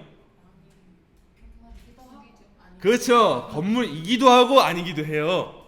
우리가 건물을 어디에 구할까? 성경에 나와 있습니까? 밀락동 정중심에 위치해라 말하고 있어요? 아니죠. 우리 교회 이사 갈 수 있어요, 없어요? 있죠. 돈 많으면 갈 수 있는 거예요. 돈 많고 우리가 기도하면서 필요에 따라서 우리가 열심히 기도하면서 갈 수 있는 거잖아요. 때에 따라서 갈 수 있는 거예요. 근데 커튼 했잖아요, 교회. 이거 할 수 있는 거예요, 없는 거예요? 있는 거죠. 우리 지금 여기 3층 있잖아요. 있는 거예요, 없는 거예요? 있는 거죠. 우리 내년에 여기 4층 빠지면 올라갈 거란 말이에요. 올라가면 돼요, 안 돼요? 돼요. 왜요? 원리가 중요하다고요. 하나님이 규정하신 원리냐? 이 자유가 있다고. 이 기도하고 결정할 수 있는. 여기서도 보시면 13절에 안식일에 우리가 기도할 곳이 어디 있을까? 이 고민하면서 이들이 가잖아요. 이거 쉽게 생각해 보시면 되는 거예요. 우리 예배는 어디서 드려요? 교회에서 드리죠. 예배는. 네, 교회 예배에서 교회 예배에서 드려요? 예배는 교회에서 드리죠. 이건 성경의 원리잖아요. 교회가 어디에 있어야 할까? 이건 원리적으로 중요하지 않죠. 이거는 어디든 있을 수 있죠. 근데 교회에서 예배를 드리잖아요. 근데 만약에 교회에서 화재가 났어요. 교회가 불에 탔어요. 그럼 거기서 예배해야 돼요? 아니죠. 이런 건 언제든지 바꿀 수가 있다라는 거예요. 우리가 발견해야 될 건 성경의 원리예요. 원리는 지켜야 돼요, 말아야 돼요? 지켜야죠. 근데 상황에 따라서 바꿀 수는 있다까지는 가는 거예요. 교회가 불탔는데 어떻게 여기서 예배하냐고요. 근데 그런데도 여기서 예배한다? 그럼 그게 율법주의인 거예요. 그게 교조주의고. 중요한 건 뭐예요? 하나님이 예배한다. 이렇다고 이렇게만 말하면 또 이제 교회 건물은 중요하지 않아. 클럽에서도 할 수 있어. 이렇게 말하는 사람들이 있단 말이에요. 알아서 분별하세요. 이런 건. 이 정도는. 이 균형은 여러분들이 지키셔야 되는 거예요. 교회 어디서든 예배하는 거 중요하죠. 어디에서만 예배할 수 있는 거 아니죠. 근데 우리가 어디에서 예배하면 안 될까는 알 수 있겠죠. 그 정도는 알 수 있잖아요. 이런 원리들이 성경에 기록되어 있다라는 거예요. 그게 6장이에요. 빨리 갈게요. 오늘 딴소리 너무 많이 해가지고 제가 7장 다 같이 한번 읽어볼게요. 시작. 성경에 있는 모든 것들은 그 자체가 한결같이 명백하거나 모든 사람에게 한결같이 분명하게 받아들여지지는 않는다. 그렇지만 구원을 얻기 위해서 알아야 하고 믿고 지켜야 할 필요가 있는 것들은 성경 안에 여러 곳에 아주 분명하게 제시되어 있고 밝혀져 있기 때문에 유식한 사람뿐만 아니라 무식한 사람일지라도 통상적인 방법을 곱씹으면서 이 빨간 글씨만 다시 읽어볼게요. 시작. 성경에 있는 모든 것들은 그 자체가 한결같이 명백하거나 모든 사람에게 한결같이 분명하게 받아들여지지는 않는다. 로마 가톨릭 교회는 개개인 성도가 사적으로 해석하는 걸 받아들였어요? 안 받아들였어요? 안 받아들이고 교회가 해석하는 대로 너희 살아야 돼 라고 했죠. 근데 이걸 깨부순 사람이 있어요. 누굴까요? 루시예요. 네, 루터예요. 루터가 그렇게 했다는 거예요. 왜냐? 성경은 하나님이 주신 것이고 성령님이 우리로 하여금 알게 하시는 것이고 교회가 중요하지만 교회는 절대적인 건 아니기 때문이다 라는 거예요. 이 성경은 어려운 부분들이 있어요 없어요? 있죠? 많죠? 근데 여러분들은 구원을 위해서 알아야 되는 것들 알고 있어요 없어요? 있죠? 여러분 죄인이 아니에요. 죄인이에요. 예수님 필요해요 안 필요해요? 필요해요. 그 우리가 스스로 나갈 수 있어요 없어요? 없어요. 근데 이거 우리가 알고 있잖아요 지금 이걸. 이 대단한 하나님에 대한 지식을. 저는 멍청한데 이거 알고 있다고요. 얼마나 대단해요. 여기서 나오는 게 뭐냐면 성경의 명료성이라는 교리예요. 이 세상에 어떠한 바보도 하나님이 알게 하신다면 알 수 있다고요. 교회에 의지해야지만 알 수 있는 게 아니라고요. 하나님이 알게 하시면 알 수 있다라는 거예요. 그래서 여러분들이 성경 연구하실 때 여러분들이 신학 박사가 돼야 돼요? 아니에요. 성령님이 계시면 돼요. 알게 하시는 거예요. 그래서 우리가 항상 지혜를 구하는 거예요. 밑에 있는 빨간 글씨 같이 읽어볼게요. 시작. 그렇지만 구원을 얻기 위해서 알아야 하고 성경 안에 여러 곳에 아주 분명하게 제시되어 있고 밝혀져 있기 때문에 유식한 사람뿐만 아니라 무식한 사람일지라도 통상적인 방법을 적당하게 사용하려면 그것들을 충분하게 이해할 수가 있다. 이게 우리한테 위로가 되는 거예요. 우리가 유식하지 않고 무식한데 위로가 된다고요. 다행이다. 그런데도 알게 하신다고요. 중국의 인민대에 나온 최현주 사님도 모를 수 있는 걸 우리는 알 수 있다고요. 하버드 나온 사람도 모를 수 있는 걸 우리는 알 수 있다고요. 우리가 지적인 수준이 안 돼서 성경을 모르는 게 아니에요. 우리가 하버드 가야지만 성경을 아는 게 아니라고요. 여러분들이 맨사 들어가야지만 아는 게 아니라고요. 여러분들의 IQ가 저 밑바닥을 치고 있어도 하나님이 알게 하시면 알 수 있다고요. 그게 우리한테 주어진 거예요. 그래서 우리가 적어도 알 수 있는 게 뭐가 있어요? 우리 삼위일체 교리 믿고 알죠? 예수님이 누구신지 알죠? 이거 잘 생각해 보세요. 우리 이성으로 받아들이고 알 수 있는 내용이냐고요. 우리 지적 수준으로 모르는 내용이죠. 근데 알아요. 왜요? 구원에 있어서 필요한 지식이기 때문에 하나님께서 우리한테 알게 하시는 거예요. 우리를 구원하시려고. 근데 반면에 우리가 모를 수 있는 내용이 성경에 있어요 없어요? 그렇죠. 우리가 알기 어려운 것도 있어요. 예를 들면 뭐가 있을까요? 예언에 관한 것들, 앞으로 이루어질 내용에 관한 것들. 우리 무슨 말 하는지 모르겠잖아요. 무슨 용이 있고 머리가 몇 개 달렸고 뭐가 하고 잘 모르잖아요. 우리 다 할 수 없잖아요. 근데 그게 중요하지가 않아요. 왜요? 우리가 최소한 구원을 위해서 알아야 할 내용들은 우리한테 알게 하신다고요. 그게 우리한테 위로예요. 여러분 무식하셔도 됩니다. 되는 거예요. 근데 여러분 무식한 게 아니에요. 하나님 나라의 관점에서 보면 이게 유식한 거예요. 그게 우리한테 위로라고요. 우리가 서울대 교수를 보면서 야이 무식한 놈아 할 수 있을까 없을까요? 있죠. 구원의 복음, 하나님 나라의 지식 우리 알고 있어요? 몰라요? 알죠? 그걸 모르는 서울대 교수는 무식한 거 아니에요? 무식한 거예요. 무식한 거죠. 여러분 무식하세요, 유식하세요? 무식하지만 유식해야 돼요. 알아서 판단하세요. 이런 것들이 성경에 다 있다라는 거예요. 하나님이 이 말씀을 텍스트로 우리한테 주셨다라는 말은 동시에 뭐예요? 못 깨닫게 하려고, 못 깨닫게 하려고 이 텍스트로 주셨을까요? 제발 알아보세요. 이거 주셨다. 우리는 바로 알 수 있죠. 이걸 알게 하시는 거구나. 우리가 하나님 말씀 알 수 있어요, 없어요? 있어요. 있죠. 근데 우리의 이해력과 이런 사고는 타락했어요, 안 했어요? 했어요. 그렇죠. 그래서 우리가 이제 어떻게 성경을 봐야 돼요? 우리 그리스도인들은 어떻게 살아야 되는지 한번 볼게요. A.A. 하찌라는 아주 유명한 분이 있어요. 그분은 우리가 어떻게 살아야 되는지 이렇게 정리했어요. 첫째, 다시 읽어볼게요. 시작. 모든 그리스도인들은 너나 없이 성경을 참고하도록 명령받았습니다. 네, 나중에 구절 찾아보세요. 두 번째, 성경은 모든 사람들에게 혹은 신자들 전체에게 말씀되어져 있습니다. 셋째, 성경은 명료한 말로 확언되어 있습니다. 넷째, 성경은 직접적인 신적 율법으로서 사람에게 제의적으로 순종할 것을 말하고 있습니다. 이 있습니까? 네, 이게 우리가 살아야 될 삶의 원리예요. 간단하죠? 간단한 거예요. 그리스도인들의 삶은 하라는 대로 하고 하지 말라면 안 하면 돼요. 이처럼 간단한 게 없어요. 그런데 우리의 죄인된 본성은 간단하지가 않아요. 그래서 기도하기에 힘쓰세요. 말씀 보기에 힘쓰시고 성찬에 열렬하게 참여하세요.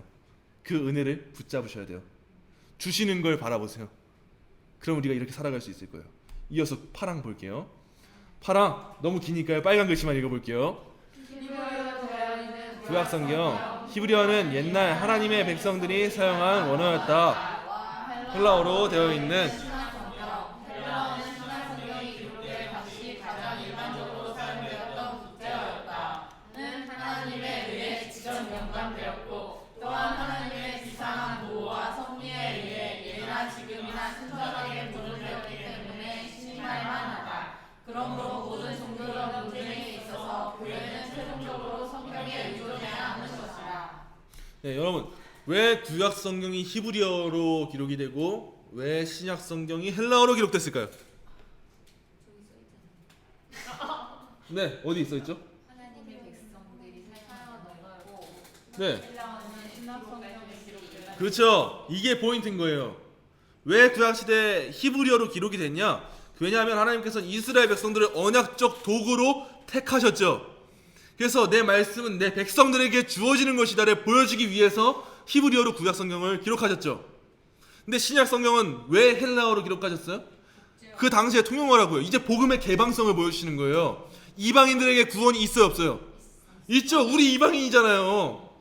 우리 구원 있잖아요. 없으면 난리 나잖아요. 지금 여러분 헬라어로 기록된 이유가 뭐냐고요. 이 복음은 단순하게 닫혀있는 이스라엘이라는 표면적인 그 백성들만 보여준 게 아니고 이스라엘은 상징적인 것으로서 하나님께서 택하신 백성들이라면 구원을 얻는구나, 이걸 보여주시는 게 헬라어로 성경을 기록하신 거예요.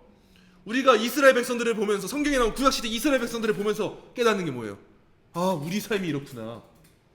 하나님께서 택하신 백성들의 삶이 이렇구나. 이스라엘 백성들의 광야의 삶을 보잖아요. 우리의 삶을 보는 거예요. 우리가 이전에 어디에 노예였어요? 애굽의 노예였어요. 죄의 노예였어요. 이전에 죄의 노예였는데 살려주세요, 살려주세요 외쳐서 기껏 살려줬어요. 근데 나와서 뭘 마주해요? 홍해를 마주해요. 홍해를 마주하니까 고작 그 은혜를 마주했던 사람들이 하는 소리가 뭐예요? 우리 옛날이 좋았다. 하나님 우리 왜 이끌어내셨습니까? 이전에 애굽에서 종살이 하면서 먹고 마시던 때가 낫지 않았습니까? 우리가 그러고 있잖아요. 지금 기껏 구원해 주셨더니 하나님 저 이전에 세상에서 살 때가 좋았어요. 그때 잘 나갔고요. 잘 먹고 잘 살았어요. 잘 지냈어요, 친구들이랑. 근데 지금 너무 힘들어요. 저 돌아가고 싶어요. 그때가 좋았다고 우리가 그 짓거리 하고 있잖아요. 그때 홍해에 서 있던 이스라엘 백성들이 두 협곡 사이에 서 있어요. 근데 그 두 협곡의 이름을 원어로 분석하면 뭐가 뭔지 아세요? 하나는 믿음이고요, 하나는 두려움이에요. 이게 재밌는 거예요. 이스라엘이 앞에 바다를 두고 있고 홍해를 두고 있고 뒤에 애굽을 두고 있는데 두 협곡 사이에 위치해요. 믿음과 두려움. 믿음으로 홍해를 향해 나아갈 것이냐, 두려움으로 지난 애굽으로 돌아갈 것이냐. 그걸 성경에서 보여주고 있다고요. 우리가 그 가운데 놓여 있어요. 근데 하나님의 택하신 백성들은 아무리 개판인데 어떻게 돼요? 넘어가요. 하나님의 은혜로. 모세라는 지도자를 통해서 그 지도자가 보여주고 있는 게 뭐예요? 우리의 주님 예수님 지도자 때문에 가는구나. 형편없는데 가는구나. 그렇게 해서 이스라엘 백성들이 광야에 계속 가는데 그 정도 경험했으면 여러분 솔직히 생각해 보세요. 여러분 눈앞에서 홍해 바다가 한강이 갈라졌다 생각해 보세요. 만약에 한강이 갈라져서 여러분들의 빚쟁이가 찾아오는데, 여러분들 때려 죽이려는 많은 친구들이 찾아오는데, 사람들이 찾아오는데, 경찰들이 찾아오는데, 군대가 찾아오는데, 여러분들은 그걸 지나고 그 사람들은 죽었어요. 이걸 경험했어요. 그럼 상식적으로 어떻게 살아야 돼요? 하나님만 바라보고 살아야죠. 근데 이스라엘 백성들이 어떻게 해요? 물 없다고 난리치고 먹을 거 없다고 난리치고 계속 그러잖아요. 은혜를 다 경험했어요. 근데 계속 하는 게 뭐냐고요? 계속 난리쳐요. 하나님 저 보고 이거 없어요, 저거 없어요. 우리 모습을 보라는 거예요. 그 이스라엘 백성들의 모습을 통해서 다 주셨어요. 구원해 내셨어요. 근데 하나님 저 먹을 거 없어요, 입을 거 없어요, 뭐 없어요. 언제 주실 거예요? 근데 보세요. 하나님 그거 채워주셔요, 안 채워주셔요? 채워주세요. 근데 그거 채워주시는 거 다 받아 먹어요, 다 해요. 근데 또 믿음의 시련이 찾아오면 어떻게 돼요? 넘어지죠. 넘어지고 일어나고, 넘어지고 일어나고, 넘어지고 일어나고, 넘어지고 일어나고. 그래서 1세대가 어떻게 돼요? 죽어요. 그리고 2세대가 어떻게 돼요? 가나안에 가요. 죽어야 가는 나라 어디예요? 하나님 나라. 그걸 보여주고 있다고 성경이. 믿음의 시련들을 겪어요. 넘어져요. 근데 하나님의 은혜는 우리를 일어나게 하죠. 그리고 이스라엘 백성들이 끝으로 가면 갈수록 점점 담대해져요, 안 담대해져요? 담대해져요. 나름 믿음을 가지고 살아가요. 그래서 믿음을 가지게 되고 가다가 하나님 나라 그 가나안의 적합한 모습이 될 시점에 이제 어떻게 되냐는 거예요. 그들이 죽죠. 죽으니까 가는 나라가 하나님 나라라는 거예요. 이 이스라엘 백성들의 구약 시대의 모습을 통해서 우리의 모습을 보는 거예요. 우리가 지금 그 삶을 살아가는 거라고요. 우리가 이 길로 부름받았다고요. 이걸 우리가 또 이걸 뭘 통해서 보는 거예요? 신약 성경을 통해서 확증을 받는 거예요. 그게 우리의 기록된 히브리어 성경과 헬라어 성경이다라는 거예요. 그래서 우리가 의문을 가져야 될 거, 원래 처음에 그 원본 자필로 썼던 그 원본, 그건 지금 있어요, 없어요? 사라졌죠? 없잖아요 지금. 근데 양피지에 썼고 뭐에 썼고 했던 거 없잖아요. 근데 지금 우리가 이 성경 어떻게 믿어요?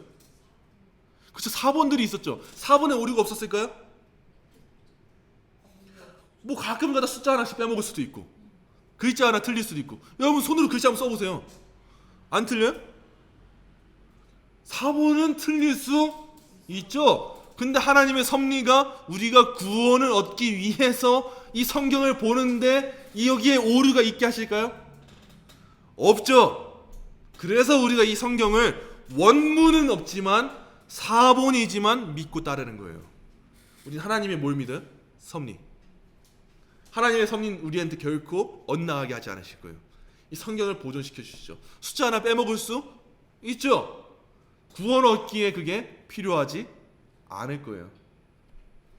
이어서 볼게요. 이어서 빨간 글씨 다 같이 읽어볼게요. 시작. 그러나 그 원어들이 모든 하나님의 백성들에게 다 알려져 있는 것은 아니다. 그런데 하나님의 모든 백성들은 성경에 대한 권리와 관심을 가지고 있으며 하나님을 경외하는 마음으로 성경을 읽고 영어하도록 명령받았다. 그러므로 성경은 성경이 정수된 모든 나라의 자국어로 번역되어야 한다. 그래요. 하나님의 말씀이 모든 사람의 풍성하게 과하게 하여 그들이 하나님의 합당한 방법으로 예배할 수 있게 하며 성경이 주는 인내와 위로를 통해 소망을 가질 수 있도록 해줘야 한다. 종교개혁자들이 가장 힘썼던 일이 뭘까요? 예, 성경 번역입니다. 성경을 번역하는 거예요. 왜요? 이 복음의 진리를 알았으니까 이걸 어떻게 해야 돼? 이제 전해야 되죠. 여러분들 좀 우리 어린 학생들은 언어를 열심히 하세요. 남들 다 하는 언어 하지 마시고 시간이 된다면 저기 아프리카 부족민 언어 이런 거, 이 번역하는 일로 쓰임받을 수 있다면 굉장히 귀한 거예요. 우리가 지금 이 성경을 앉아서 너무 편하게 보고 있잖아요. 그러면서도 기독교 백화점 가면 투덜거리잖아요. 성경 왜 이렇게 비싼 거야? 왜 이렇게 비싼 거야? 투덜거리잖아요. 이걸 어떻게 받게 됐냐고요. 많은 사람들의 피값이 있었다고요. 루터가 그토록 열심을 냈던 건 성경 번역이었어요. 근데 오늘날 우리는 성경 번역은 아니더라도 성경 전파를 위해서 얼마나 열내고 있어요. 우리가 많이 고민해야 될 필요가 있죠. 우리도 번역해야 돼요. 불신자들을 위해서, 이들한테 말씀을 전하기 위해서. 그게 우리한테 필요하다라는 거예요. 성경의 번역 필요합니까? 안 합니까? 필요해요. 천영 목사님 중국 쪽으로 많이 크게 쓰임 받으셨으면 좋겠어요. 이거만큼 큰 재능이 없어요, 요즘 시대. 특히나 중국은 너무나 더 심해요. 이런 일들을 위해서 우리가 더 힘써서 같이 열을 내야 되는 거예요. 그래서 우리나라에 있는 많은 개혁교회들도 뭐 하는지 아세요? 소요리 문답, 우리는 너무 번역된 책들이 많잖아요. 그게 없는 외국 교회들이 너무 많아서 그걸 번역해서 보내요. 태국 선교사님한테 요청을 받아요. 그 책이 번역됐으면 좋겠는데 번역이 안 돼, 너무 힘들다. 그럼 교회 성도들이 돈을 모아서 그 책을 번역해요. 소요리 문답 해설서. 그럼 이제 거기에서 몇십 년 동안 이제 그 책을 보고 믿음을 키우는 거예요. 그 사람들이. 얼마나 귀한 일이에요. 우리가 그 일을 해야 되는 거죠. 그렇죠? 이런 일에도 힘쓰셨으면 좋겠습니다. 네, 9장 볼게요. 9장도 한번 다 같이 읽어볼게요. 시작. 성경 해석을 위한 무한 법칙은 성경 자체이다. 그러므로 어떤 성경 구절이 참되고 완전한 의미에 대하여 의문이 생길 때에는 참되고 완전한 의미는 여럿이 아니고 하나뿐인 보다 분명하게 말하고 있는 다른 구절을 통해서 연구하고 알아내야 한다. 우리 개혁파 신학의 성경 해석의 원리는요, 뭐냐면 쉽습니다. 성경을 통해서 성경을 해석해요. 성경의 구절로 성경을 해석해요. 다른 걸 통해서 성경을 해석할까요? 아니에요. 성경을 통해서 성경을 해석하는 거예요. 이게 끝입니다. 10항 볼게요. 10항 우리 다 같이 읽어볼게요. 시작. 최고의 재판관은 성경에서 말씀하시는 성령 외에는 다른 아무도 될 수가 없다. 이 재판관에 의하여 종교에 관한 모든 논쟁들이 결정되어야 하고 교회 회의의 모든 신조들과 교회 교우들의 학설들과 사람들의 교훈들과 거짓 영들이 검토되어야 하며 그의 판결에 우리는 순복해야 한다. 거짓 영들 왜 영어를 안 읽으세요?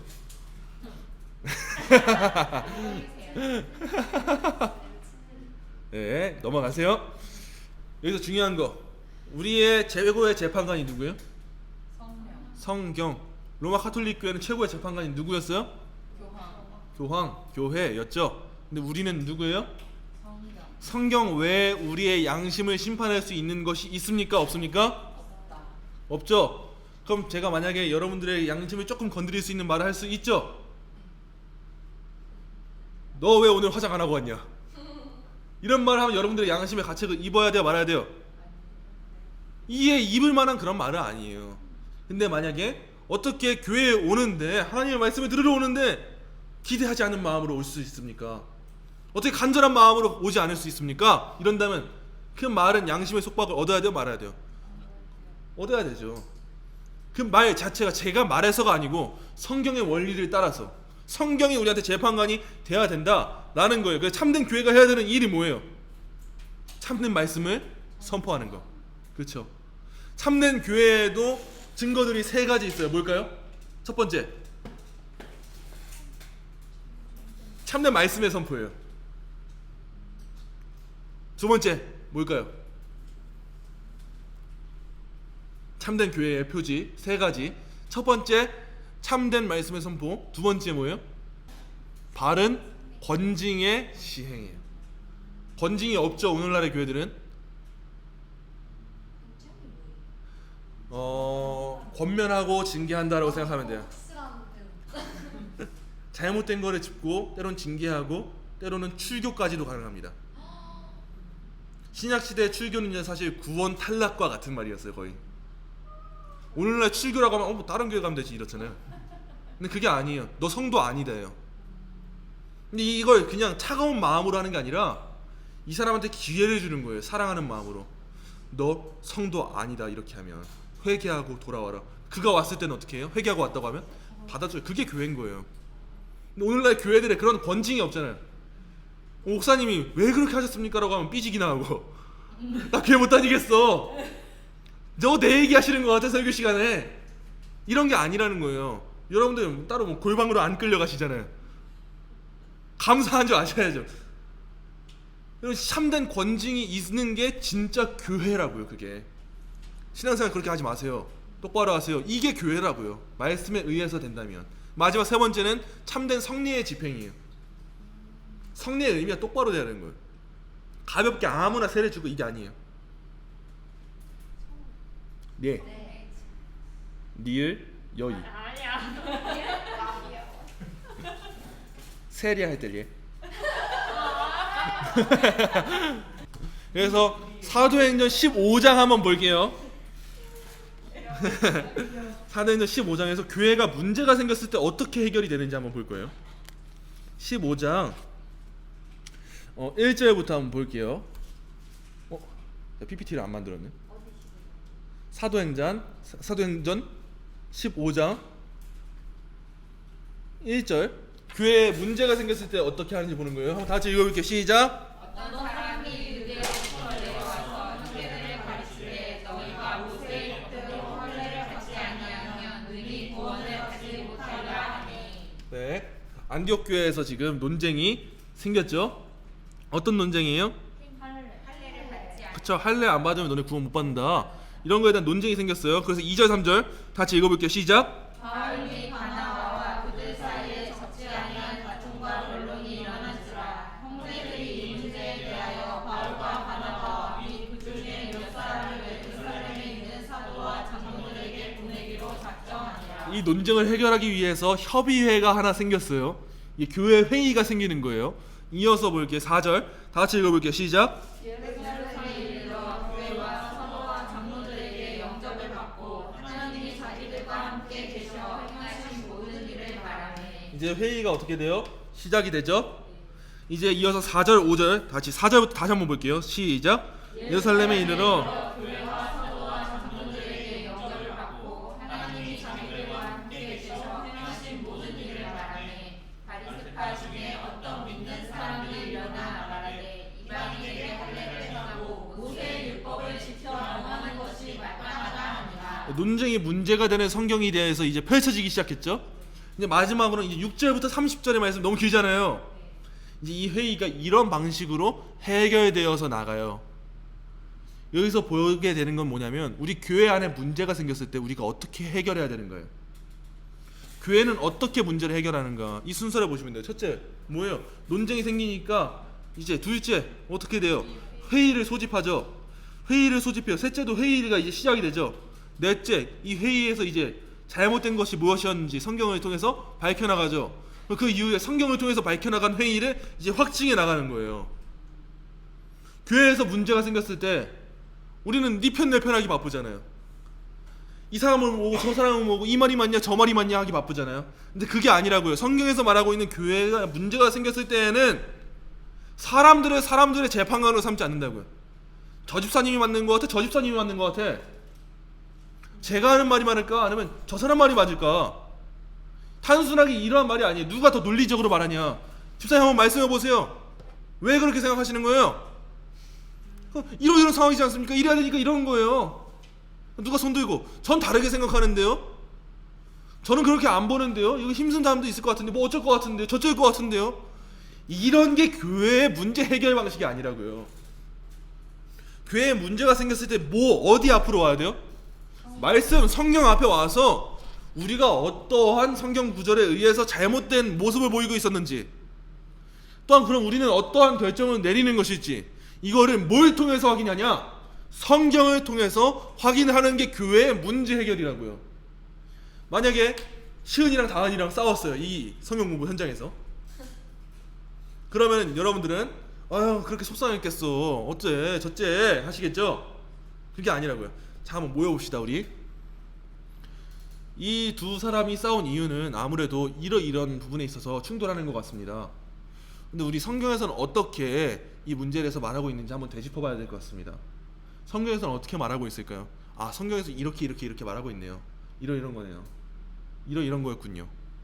우리 서로 사랑하면서 이 성경 말씀답게 이 공동체를 함께 세워갑시다. 성경 말씀으로 바로 섭시다. 두 분 다 서로 싸우지 마시고 회개하시고 이 말씀을 묵상하시고 말씀대로 우리 함께 세워가 봅시다. 이게 교회라고요. 감정적으로 네 편 내 편 세우고 그런 게 교회가 아니라고요. 실제로 이런 예가 미국에도 있었어요. 미국 장로교회에서 어떤 좀 이단성 있는 그러한 곳으로 돈을 보내자라고 총회에서 결의가 나오는데 이때 반대했던 사람이 유명한 사람이 있어요. 그레샴 메이첸 박사라고 있어요. 누구냐면 우리 교회가 굉장히 신뢰하는 미국의 신학교가 있는데 그 이름이 뭐죠? 왜? 우리가 지금 무슨 고백서를 배우고 있는 거예요? 그렇죠. 웨스트민스터 신학교가 있어요. 미국에. 그 학교를 처음에 세운 사람이 있어요. 그 사람이 누구냐면 그레샴 메이첸 교수예요. 미국인데 그런 사람이 있습니다. 그 사람이 총회는 분명 우리 그쪽으로 돈을 보내자라고 했는데 반대했단 말이에요. 여러분 총회에 반대하는 거 죄 아니에요. 중요한 거예요. 총회 하나님 세우셨죠? 다 따라야 되죠. 근데 따르지 않아야 될 때가 있어요. 성경에 어긋날 때. 그럼 이 그레이션 메이첸 박사가 이단성이 있는 곳으로 총회가 돈을 보내려고 할 때 우리 그거 못 따른다, 반대한다 라고 질타를 받고 나왔단 말이에요. 잘한 거예요, 못한 거예요? 잘한 거죠. 우리 교회 안에서도 회의가 열릴 수 있다고요. 여론이 형성될 수 있다고요. 비성경적인 방식으로 갈 수 있다고요. 여러분들이 목소리를 냈을 때 성경적인 건 말했는데 질타를 받을 수 있다고요. 근데 그걸 말해야 돼요, 말아야 돼요? 말해야 되죠. 왜요? 교회의 법이 제1의 권위를 가져요? 그렇죠. 성경이 제1의 권위를 가져요. 오늘은 이렇게 1장을 마무리하는 거예요. 1장 1항부터 10항까지 봤잖아요. 1항부터 10항까지 말하고 있는 게 뭐예요? 그렇죠. 우리의 삶과 신앙과 교회와 모든 예배와 법칙에 있어서 다른 권위를 가지는 게 있어요, 없어요? 없어요. 우리 삶에 얼마나 많은 권위들이 있는지 한번 보세요. 성경만이 이 신앙고백선 1장에서 제1의 권위다라고 말하고 있는데 우리의 삶에 다른 권위가 얼마나 많은지 보세요. 그리고 이 성경 말씀을 통해서 돌이키세요. 성경 말씀대로 이 성경 말씀을 제1의 권위로 살아가세요. 여러분들의 삶에도 많은 종교주의가 있고 과학주의가 있고 이성주의가 있고 체험주의가 있고 신비주의가 묻어 있을 거예요. 그런데 성경은 뭐라고 말하냐고요? 성경이 그리스도인들의 최고의 권위다, 최종적인 권위다 라고 말하고 있는 거잖아요. 이 삶을 위해서 누가 필요해요? 성령 하나님. 이 균형을 놓치지 말자라는 거예요. 말씀을 구하는 동시에 누굴 통해서요? 성령 하나님을 통해서. 성령 하나님 없이 말씀을 우리가 알을 수가 있어요, 없어요? 없어요. 성령 하나님을 통해서 말씀을 알게 됐을 때 우리의 삶과 모든 신앙과 교회의 최고의 재판장이 누구예요? 성경. 성경 말고 또 다른 재판장 있습니까? 없죠. 내 삶에 논쟁이 생겨요. 내 개인의 삶에 논쟁이 생긴단 말이에요. 성경과 내 삶이 부딪혀요. 누구의 편에 들어요? 여러분들의 상황, 판단, 환경 중요해요, 안 해요? 안 해요. 여러분들 안에서 분쟁이 생겨요. 그럼 이 분쟁을 어떻게 극복해 나가야 돼요? 성경. 근데 인간의 죄 있는 본성은 성경으로 극복하기 쉬워요, 안 쉬워요? 너만 성경 보냐, 나도 성경 본다 이러겠죠. 그렇기 때문에 필요한 기준들이 있죠. 우리 교회가 믿고 따르는 그게 또 뭐예요? 신조라는 게 있는 거예요. 이걸로 이제 우리가 판단한다는 거예요. 이걸로 우리가 이제 알아간다는 거예요. 여러분들의 삶에 수많은 권위가 있을 거예요. 그 권위를 붙잡지 않으셔야 되는 거예요. 말로만 성경이 최종적인 권위입니다가 아니에요. 여러분들의 삶에 최종적인 권위가 되셔야 돼요. 이렇게 웨스트민스터 신앙고백서 1장은 말하고 있는 거예요.